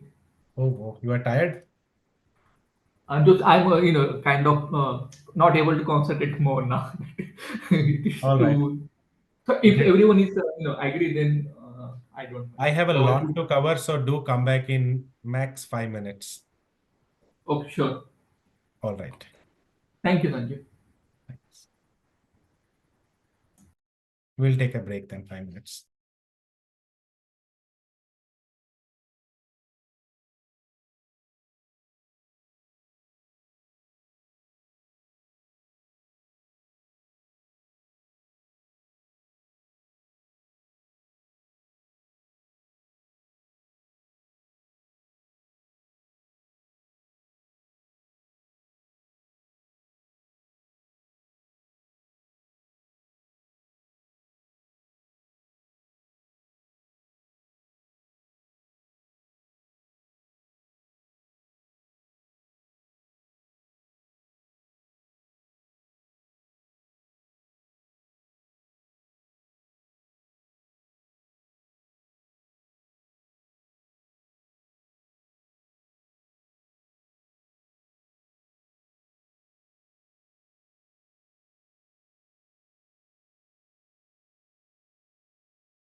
Should we start?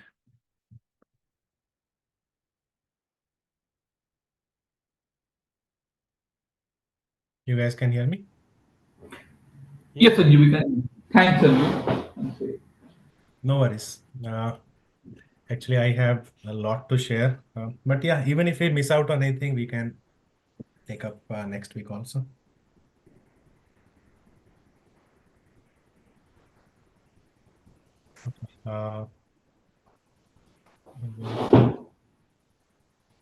So the requirement that we discussed was that we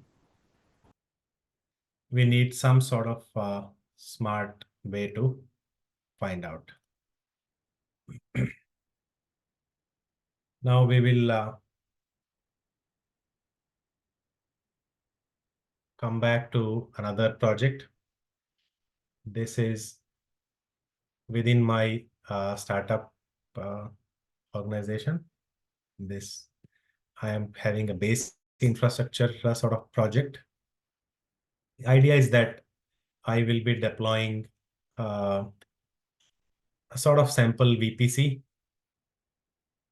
into multiple regions and multiple accounts. That's the main objective. And through this CI/CD process, I should be able to do that kind of thing. So again, I'll use an image.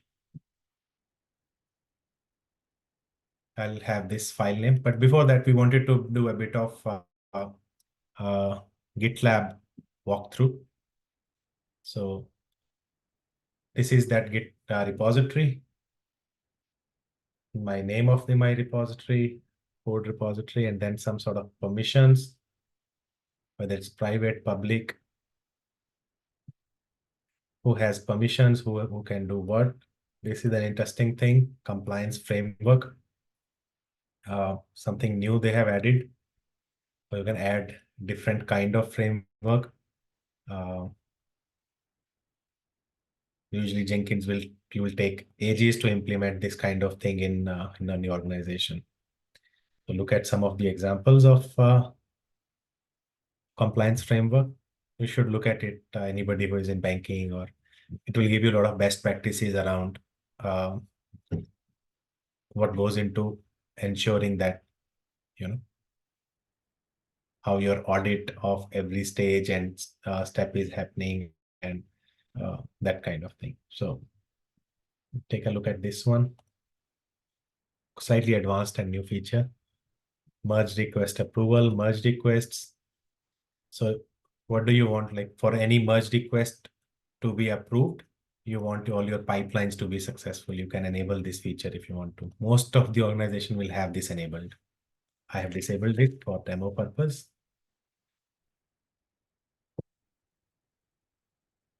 You can prevent that any author. Usually that's the idea, right? Any source code, if I'm writing the code, I shouldn't be able to, create a merge request and approve my own merge request and done with it. So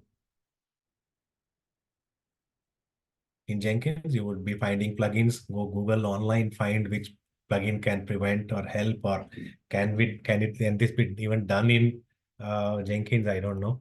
So that's the beauty of such newer products, that they understand what Jenkins, what other good market products are, how they are being used, where they can add value, and they are building those features, identifying those good practices, building that in the product itself.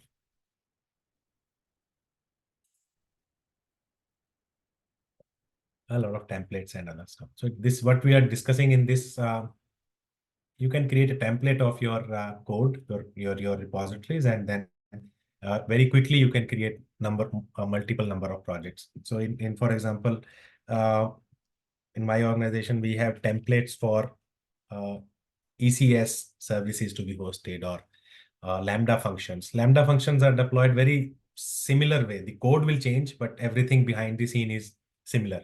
API gateway or load balancers, or they go into a VPC. So you can create a template out of it. And if you have to create a new Lambda function, then everything will change. Everything will remain same apart from your Lambda function source code. So that's the beauty. you can do all these sort of things. We discussed that for CI/CD related stuff, your variables is probably the most important thing. You can add variables and protect them, mask them so that they don't show up in jobs, that sort of thing. Protected environments. There was a DevSecOps thing also in this they were adding. Another thing is packages and their artifacts. So you can use, there was, I haven't used it extensively, but the output, we usually rely on Artifactory to do certain things. We push our output, say Terraform plan or something, to a repository. That also is provided by GitLab. There is a DevSecOps thing. I don't find that right now, but you can, this can itself within the product, you can get a lot of code quality checks, etc. There you see security dashboard, and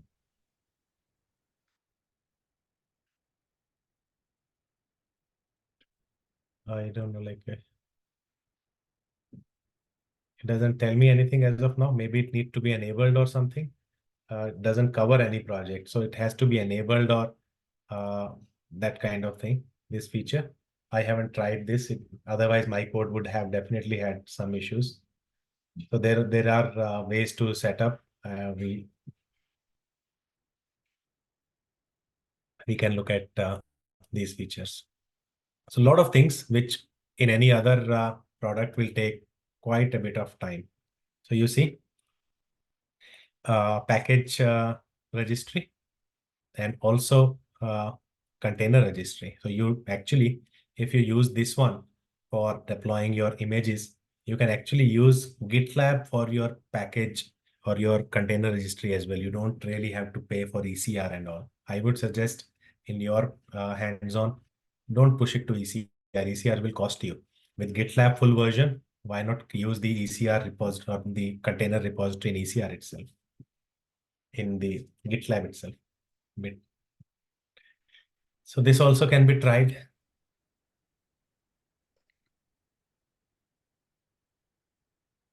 A lot of analytics.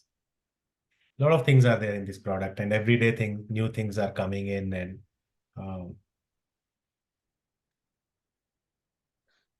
I saw there was a webhooks somewhere. Yeah, if you want to integrate, just use the GitLab CI process, and want to say connect with GitHub, your online GitHub or Bitbucket or any such repository, then you can use webhooks also. So it is a pull, or basically it get notified, or how that works? Let's say if you have That to is standard integrate webhook kind of thing. Most of the time, if you are using GitLab, you will end up using their Git repository also. Okay. So it's up to you. You can also configure it with the other one. So it's a real-time communication then. Any changes to your GitHub will be notified and your pipelines will start. You will only be using GitLab for CI/CD then, not for code. Okay.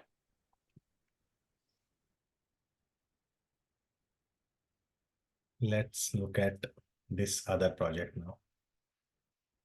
So we will basically mainly look at the CI/CD process, CI activity.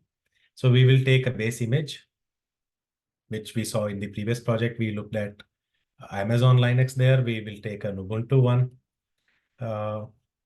These are the stages that I want to define. I want to deploy to my dev account AU region, my dev account US, QA AU, QA US, prod AU, prod US.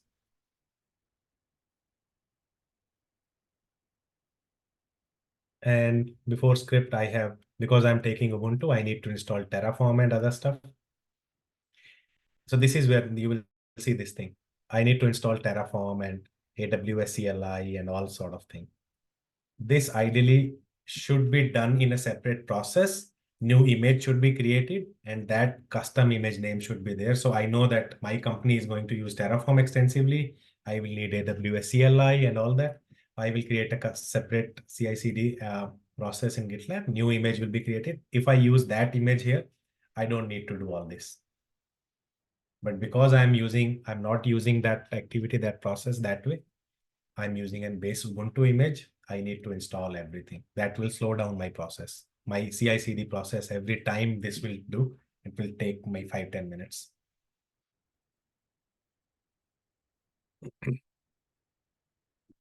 Okay, so before running CI/CD process, these things will be deployed. Terraform basically. What I have done in this. So if we have an image with all these things installed all together, we can use that repeatedly, right? Yes, that is the idea. That's what I meant by my CI image. I will be using, that's my company CI image. Usually I will have one CI image. I will pack everything in that. Because Docker doesn't take that much time to load and start that container image. So if my company is using Java, Terraform, Node.js, Ansible, everything I will pack into one single image. It will become slightly heavy, but I don't have to then look at, it will not change frequently. It will stay consistent. People can use it all this while. If the company says, no, I need a different version of Java, or I'm planning to use .NET from now onwards on what is supported on Linux, so that then I can create a new image and update all my CI/CD processes to use that image.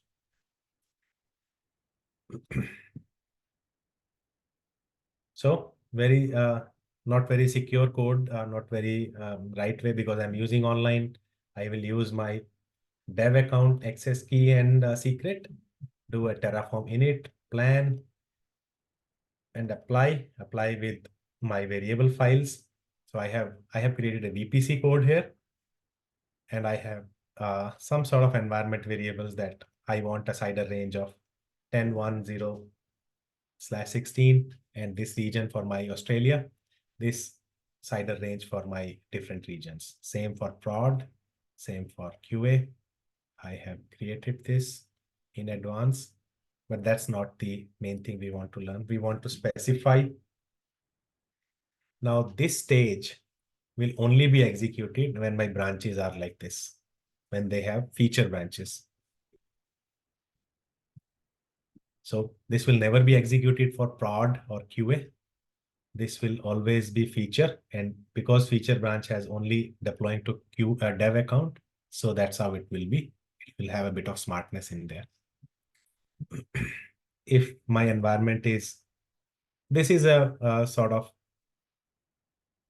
environment management in GitLab, and this is, I'm saying, do it manual. Like when to do it, manual process. Don't do it automatic. Because I want to demonstrate it to you guys, I wanted this process to be manual. I will go and click something. In reality, this will go away. Environment is a very nice feature within GitLab. So somewhere where we will find different environments listed. Where is that environment?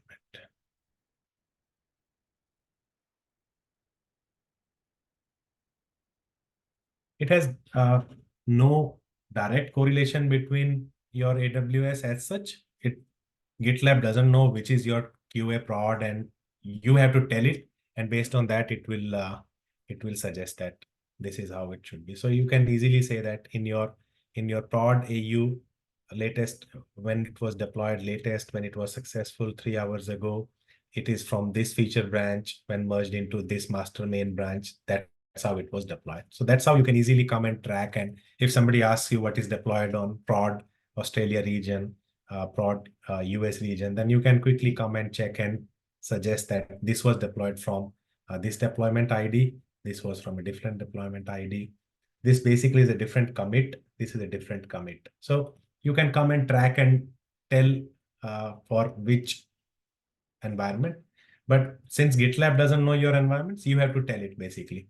This is how you are telling it, that this for me, taking this dev key, using this AU, basically I'm deploying to dev AU. So I have given this name, I can give any such name, and that name will automatically be created with that name over there. So it's my way of telling GitLab that whatever I'm doing here is basic. What I mean is dev AU. Within my company, I will say in dev AU environment, this is what is deployed.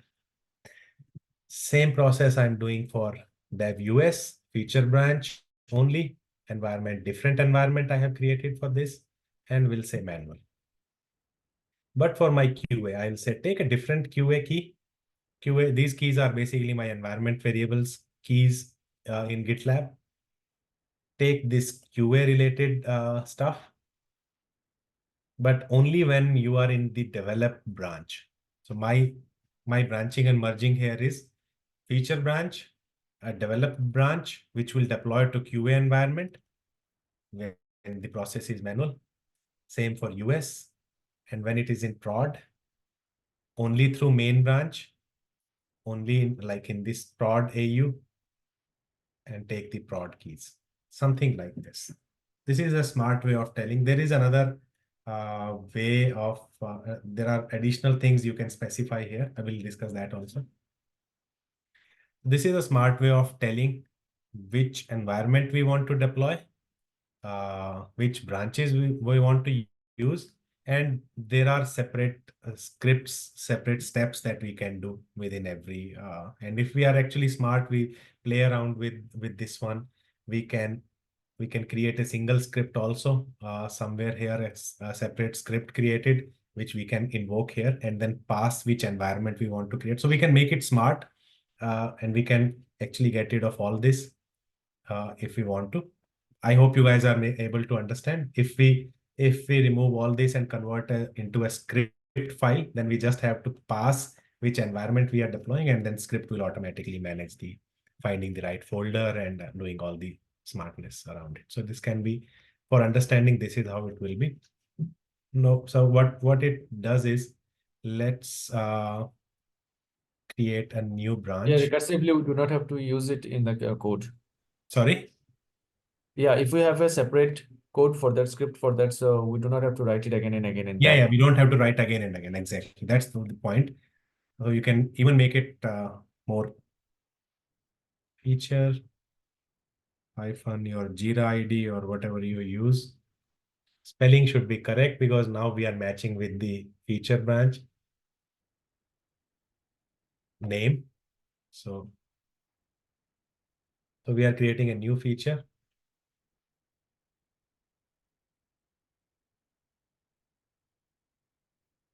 And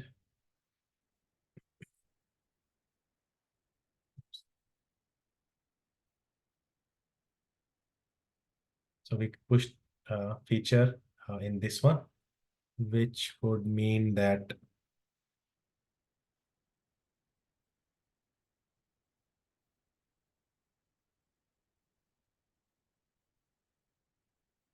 this is the feature branch that I have did. Ideally, if we remove that step when manual, then this will automatically start this process.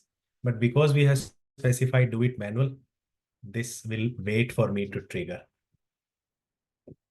So this is deploy dev AU, and it will wait for me to trigger. Just 1 second.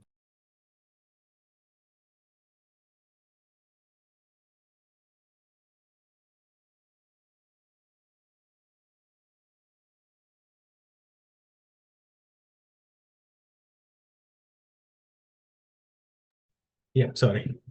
So this process will wait, and I can always, you will see that only deploy dev AU and deploy dev US is enabled here because it's a feature branch. Now, let's say this pipeline was successful and we create a merge request. Let's say this is deploying this feature into main. That's not the objective. We want to merge 5, 6, 7 into, say, develop branch if that is active.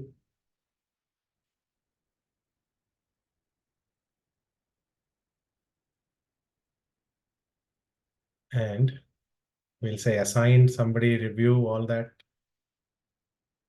and delete the branch, create a merge request.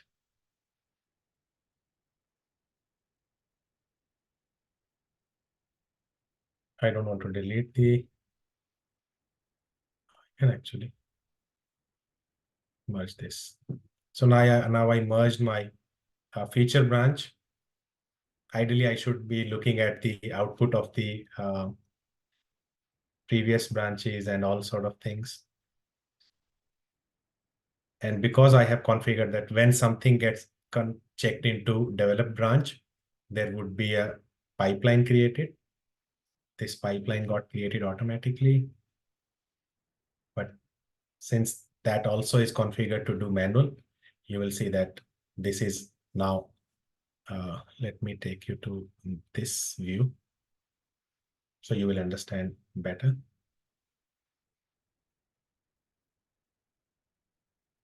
This was my feature branch. Now my feature got merged into develop, and my rules say that in my develop, I should be deploying to QA. I should be deploying to QA. So if I don't have this manual step, then automatically this will start that process. Once that activity is done, I will create a merge request, new merge request.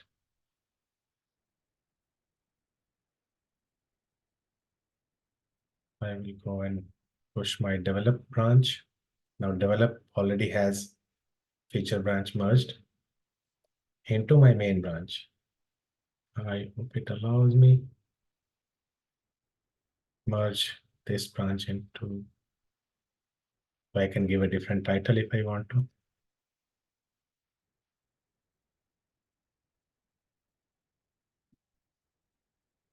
Whatever, not any sort of message in there. Assign reviewers. I don't want to delete my develop branch. Create merge request.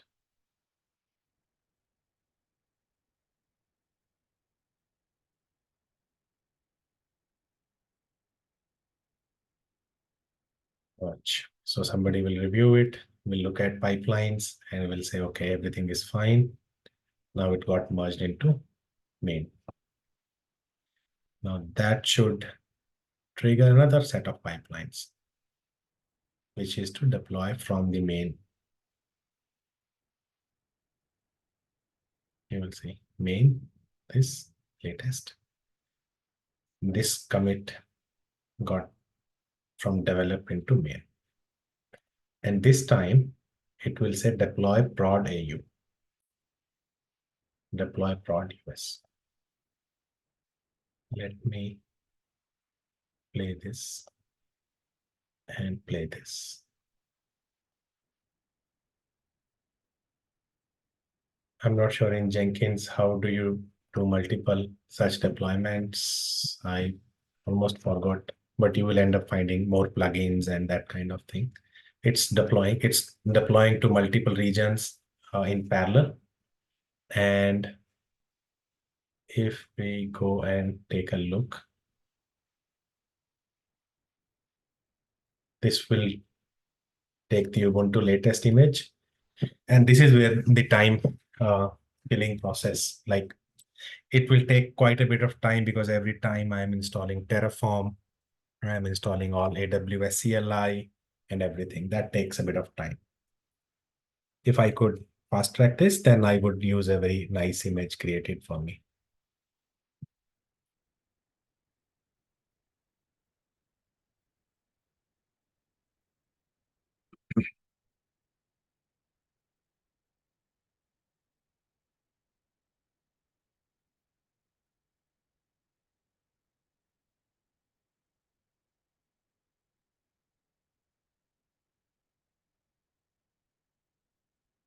But anyway, Terraform is not the main idea, but we want to learn from this process.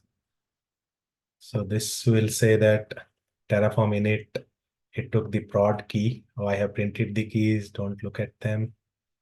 Terraform initialized. A new VPC is to be created. And it completed with this VPC 547. It is in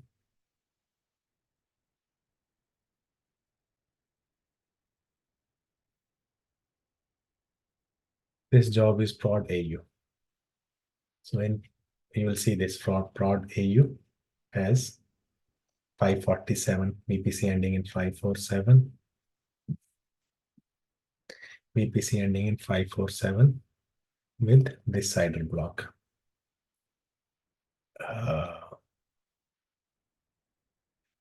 In prod AU 10.5.16. So same cider range, VPC got created. If we go to US,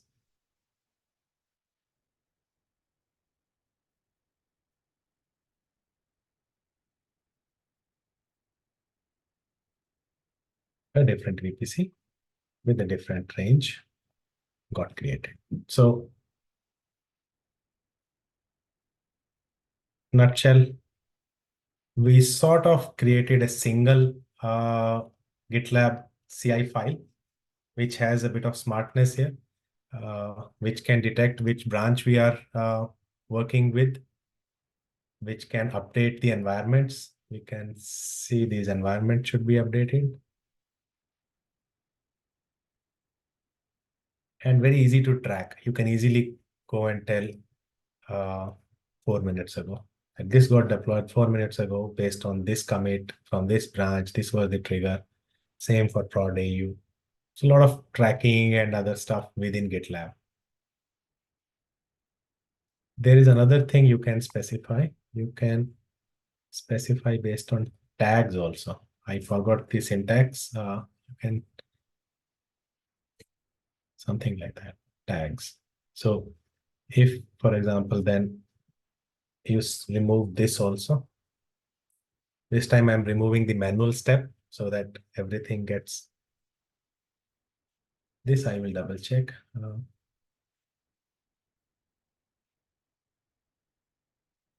So I'm not keeping it manual.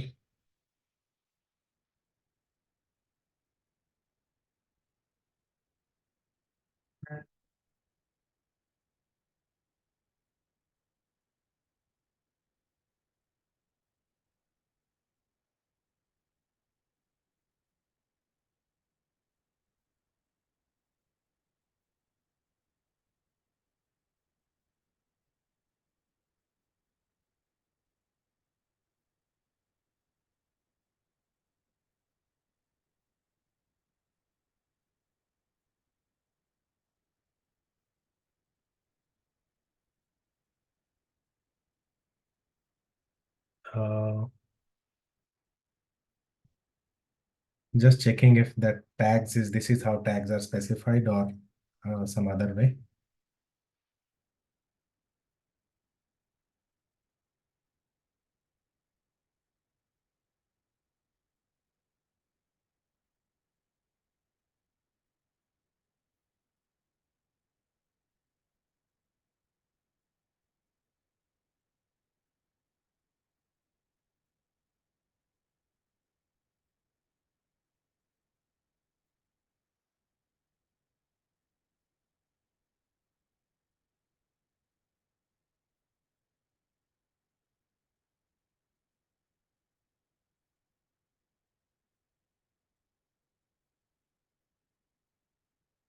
Yeah, that's how tags are specified. So we'll create a new feature.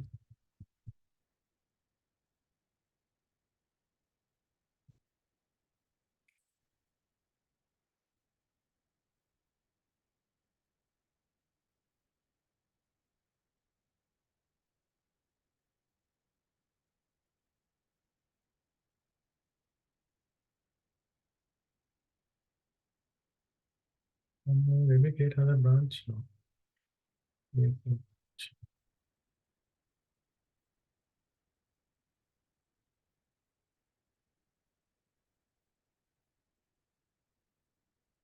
We'll follow this same process. We'll come here. We created a new branch. This time it's not notifying me for merge request. Feature 890, create a merge request. I'm just repeating that quickly so that we can. Oh, I merged it into main directly. So anyway, that was the main objective. This time, because I merged it into main and I removed the manual step, I'm hoping that my pipeline should trigger automatically, but they won't. This is my dev related stuff still, right? It has still hasn't triggered my main stuff. That's the reason because I removed the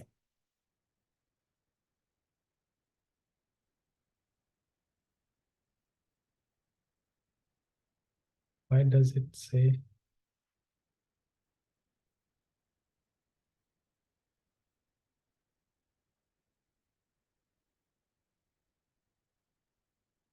I'm just a bit of confused.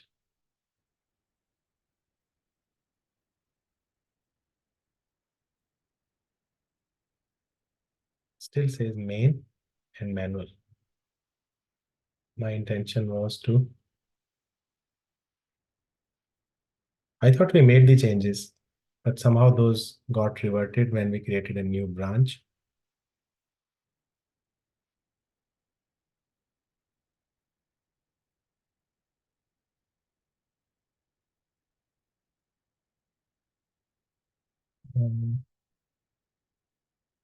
What we wanted to discuss was we can update here also.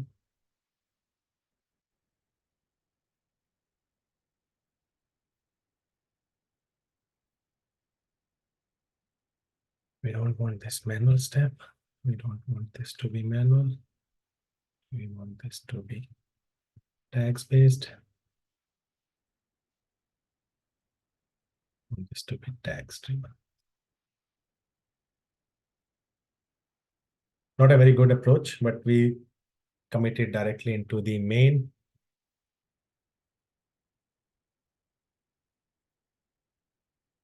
And we have specified that only run it when there are tags associated.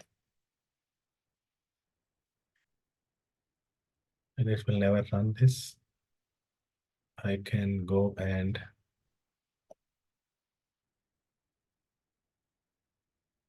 when my main branch, I am confident my team member says that yes, all is good. We have tested everything in multiple accounts, multiple environments. I can go and create a new tag.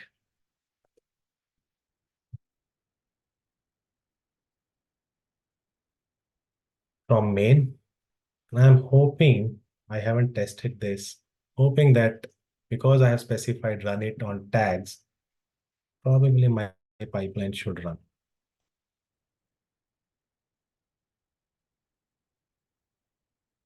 There you go. This pipeline is running from just me tagging the main branch, because that's how usually you will tag a release version to your main branch or dev QA, whatever branch you want to specify. And that's how you will mostly start that process. So and really, the specific tags, right? No, any tag. A tag means that you are ready for release. Maybe that is the idea of a tag. And because we removed the manual step and it failed for some reason. But anyway, that failure is mostly Terraform related stuff and we can ignore that.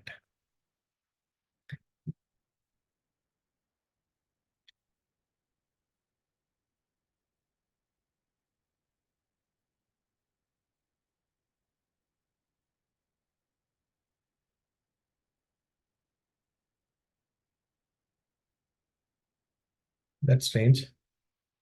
We didn't change any credentials or anything like that.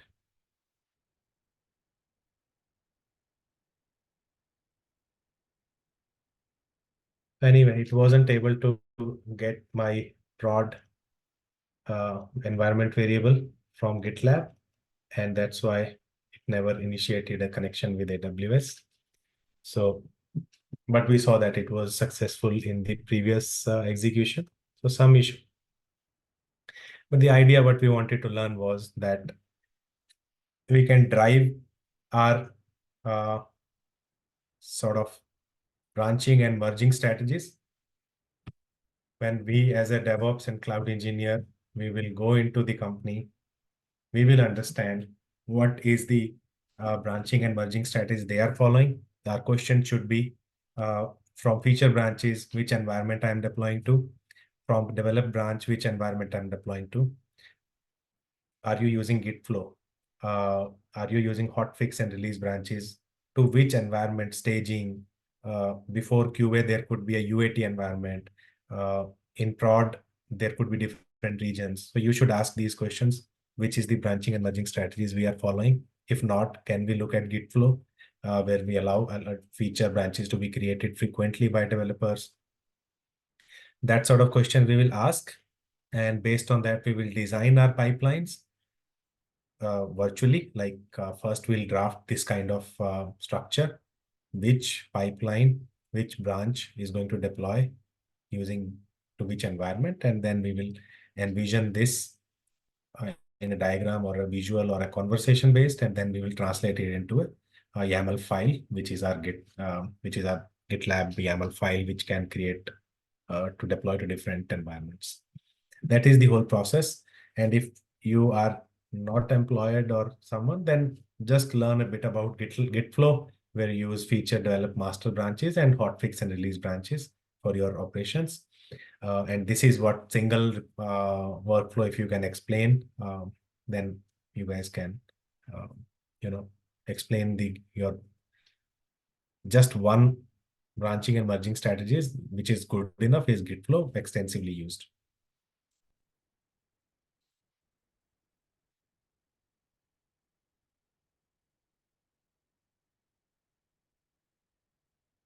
All right, this is what I wanted to highlight on the GitLab side and on building this sort of thing. We can obviously add more values. Terraform related stuff can be there. It could be other Docker or whatever we want to deploy it to. Here we use Terraform to deploy to different regions. It could be EKS cluster, it could be Lambda function, it could be other things. That compute side or whatever service you want to deploy is outside of this specific demo. We wanted to build smarter pipelines based on the branches, based on the events, based on different tags. There you can look at more such options in GitLab, how you can make them more smarter. For example, I think you can drive it on pull based, like pull request driven stuff. So anytime a pull request is created, automatically it should be first pipeline should be run one more time. So that kind of thing. A lot of things are possible, and look at GitLab related stuff. That's why I said so you need some more effort from your side also after this, so you are more comfortable with the product. But rest assured, like once you do the GitLab part, learning Azure DevOps, learning GitHub Actions and Circle CI and some of the other products is much more easier, quite relatable and very similar in nature. Any questions before we move on to the next objective? One more thing is that we use that Packer image or Docker image, right? For that, I think. So here we will be using a Docker image because we are using Docker-based process. Our GitLab CI is using a Docker image for generating further activities. The Packer-based image will be used when in the next stage when we have to create EC2 instances, when we have to create EKS clusters and other such compute resources. Okay, fine. So two different, slightly different use cases, I would say. You would use But in that. this case, we'll be using. In this case, are we going to be using the two, both Packer and the other one? No. Yeah. No. Okay. This one just use the Docker image. Create one Docker image for yourself, for your company, and then use that one. And that will depend upon how many kind of applications you build in that company. If you build Java, .NET, Terraform, Ansible, you will install all those packages so that your image is self-sufficient. It can deploy or build any kind of applications of your company. I think we'll containerize all the installations in the Docker image and we'll deploy in this GitLab, right? Yes. We'll use in the pipeline. It could be ECR or any other place wherever we are going to use it. But still, GitLab has free container registry. Container We can registry, use yes, that should be explored, yes. Sanjay, Deepak here. Yep. Could you please elaborate more on the difference between the Docker image and the one which the Packer image gets created? I'm a little bit confused over there. Yeah, so for a organization to work, they need different kind of images, different purpose.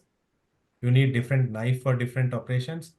This is a company CI image. And in GitLab, you can only have Linux-based images, Docker image basically. And what we saw the previous demo was the company's compute image. That will be used in a subsequent sort of demo, some other place. You will be, for example, in this Terraform code, after creating the VPC, etc., I was to create an EC2 instance. If in this code, after I create this VPC, I'm just creating a VPC basically. If I have to create an EC2 instance here, I would be using that AMI, whatever we created in the previous process. I would be using that AMI in here. That would make sense. That should explain. That image will be used in my compute resources when I am creating.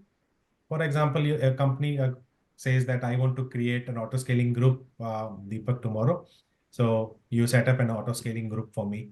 Five instances should run all the time, and you create some auto-scaling rules there. Which EC2 instance you will use, which AMI you will use. You will rely on your previous stuff to create an AMI and then use that AMI here. If your manager or your boss or the company tells you that, can you deploy Terraform code through this process, or can you do Packer-based something process, or deploy certain things in the account, but not EC2, has nothing to do with EC2 at all, then you will go and update this image with your company's CI image. This is a replacement for your Jenkins agent.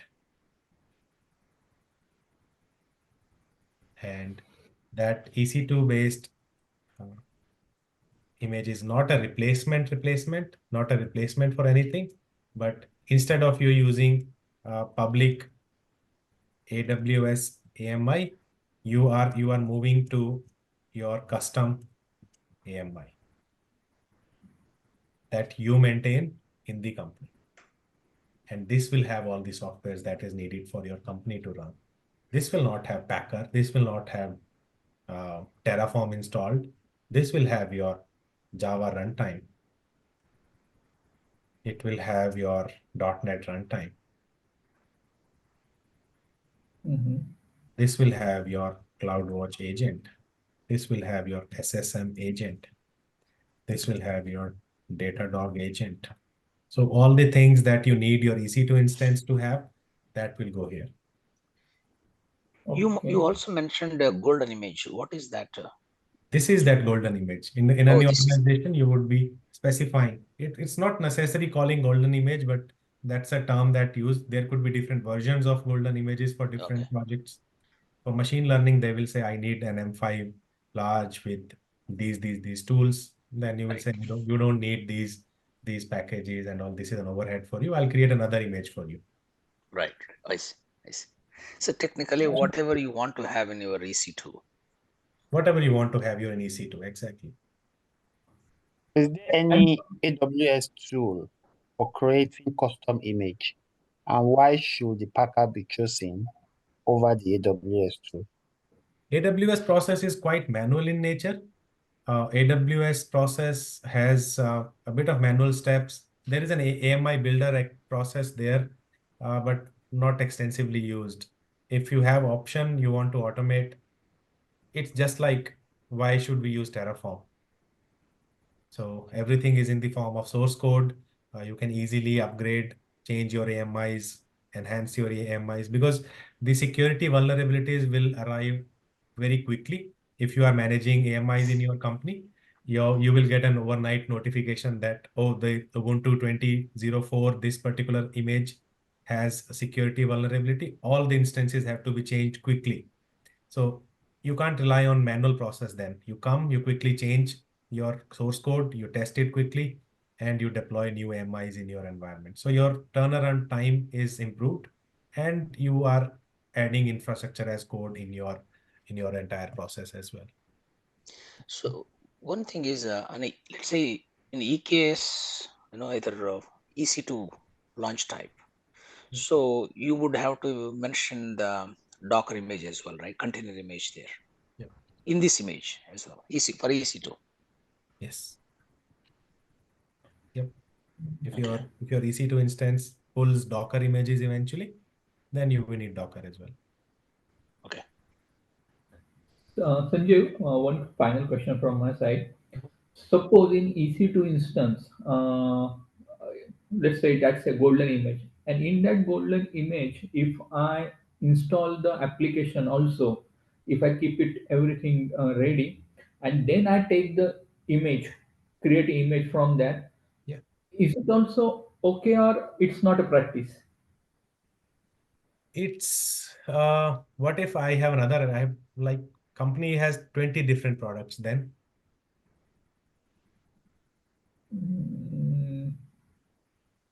Okay.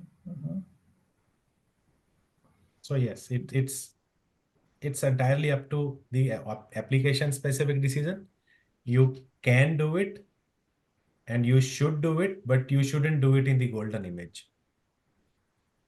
You can within your app, you can create application specific images also if you want to.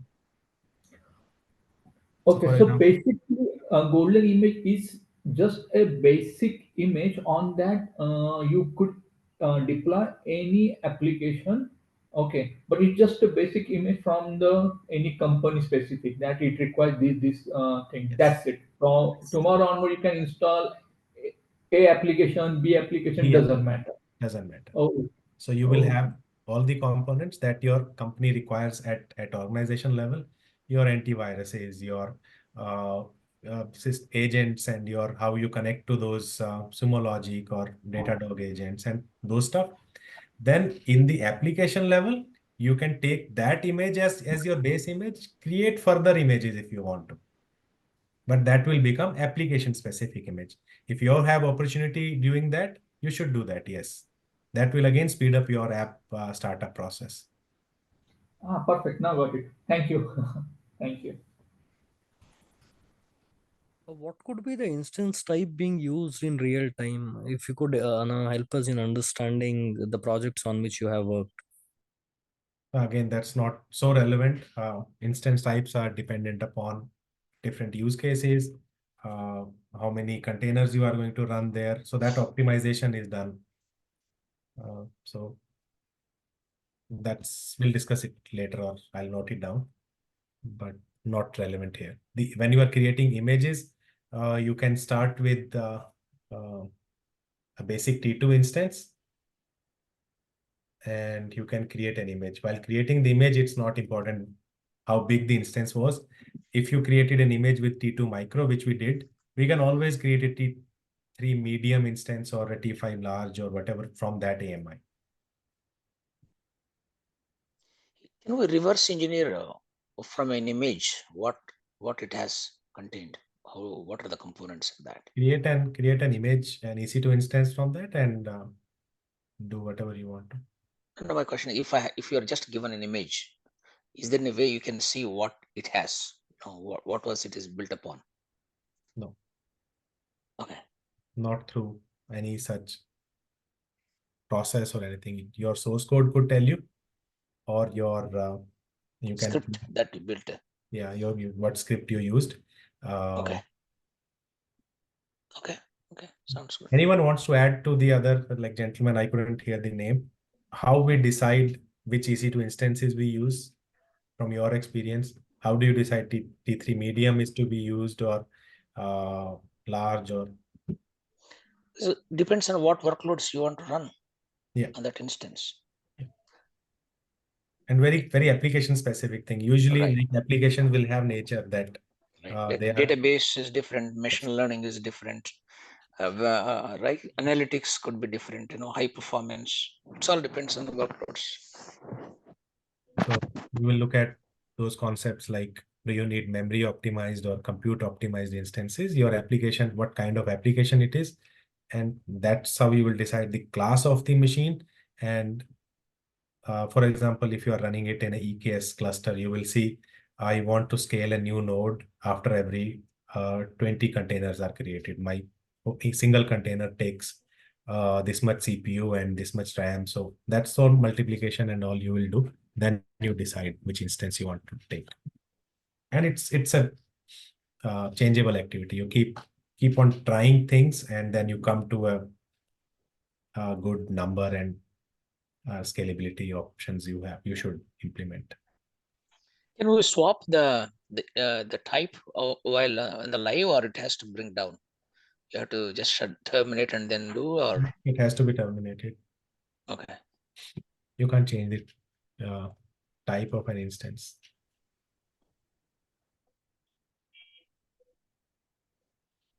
You can vertically scale it, but probably not change the type. Okay.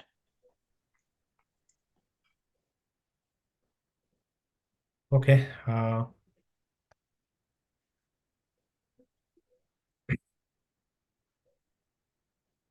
Next, I wanted to cover was that we purchase a domain for our startup, and we will create a hosted zone and create some sort of certificates.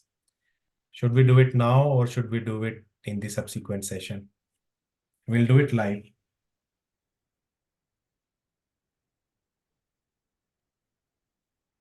We can still do it if it's going to take less than 30 minutes.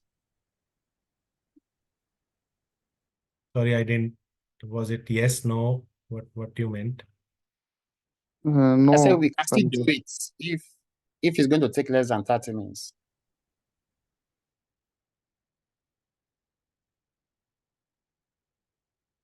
Next week, everybody says next week. So next week. Yeah, that would be better, I believe. That would be better. Then what we can do is next week we can purchase a domain online, create a hosted zone, Route 53 zone in that in this account. Now we see a lot of now messages. Can do it now.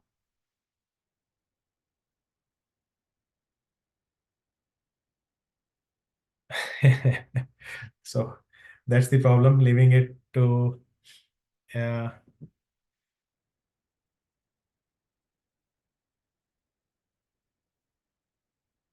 see if we do poll and everything, it will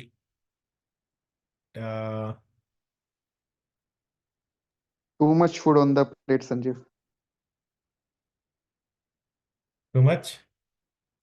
Too much food is there on the plate. Overeating will happen.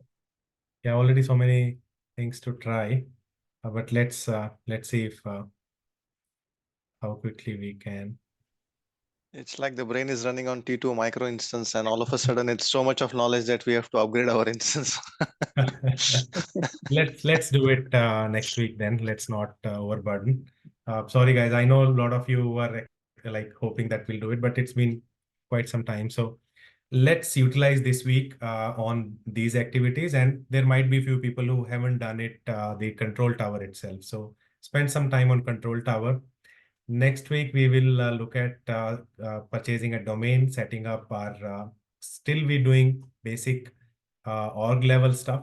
We'll set up a domain, hosted zone. We'll probably do a static website if needed, but probably will not do static. A lot of content available to create a static website in AWS. If we have to do, we'll look at slightly complex scenario in static website. Third, we will look at creating certificates, because when we have to create additional services in AWS, like load balancers, they have to serve traffic on secure port, then we will be using those certificates. So usually we can create them in advance if we want to, because every application then can use that certificate, because that name will be common. So if our startup is called abc.com, then a product will probably be like a project1.abc.com or project2.abc.com. So your certificate will, a wildcard certificate can serve both these applications. So we'll try to build something of that sort next week, and then we'll take a lot of question answers and stuff like that. So anything that comes to you, try to build Azure based single sign-on if possible. Try to build a lot of CI/CD pipelines in GitLab. Try advanced stuff. If your company uses Azure DevOps or GitHub Actions and you want to demonstrate something that you found GitLab very similar to those products, you can show a quick demo on your side or bring any sort of knowledge that you can bring to this session. And that's how we will proceed our next session. Yes, you are in the group, so we will be sending you the video shortly. Next week, mostly next week, people were saying, so there were few people who said do it now. We'll do it next week. Any questions then before we wrap up today's session?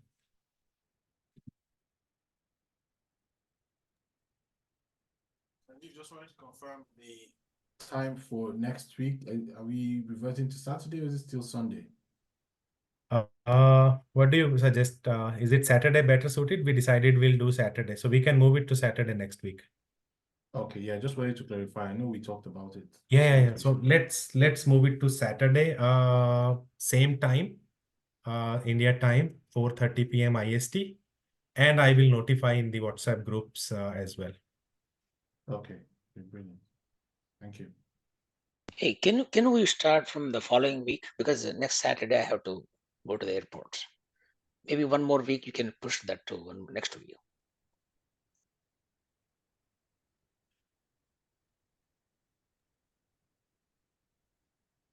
We won't confirm, but let's see.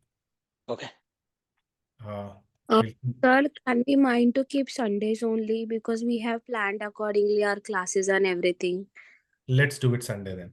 Well, let's not change it, at least in this project. Okay, thank you. All right, Sunday only. We back to Sunday. We're not changing it to Saturday, at least for this project. Then in the mentorship group, we will change it to Saturday afterwards, maybe after 2 or 3 weeks.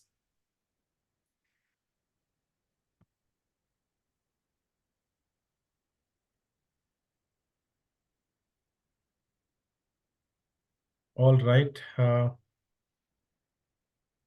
That's it then. See you next week. And next time, please try to bring your experience also when we start next week's session. All right. Thank you. Thanks, everyone. Bye-bye. It was a great session. Thanks.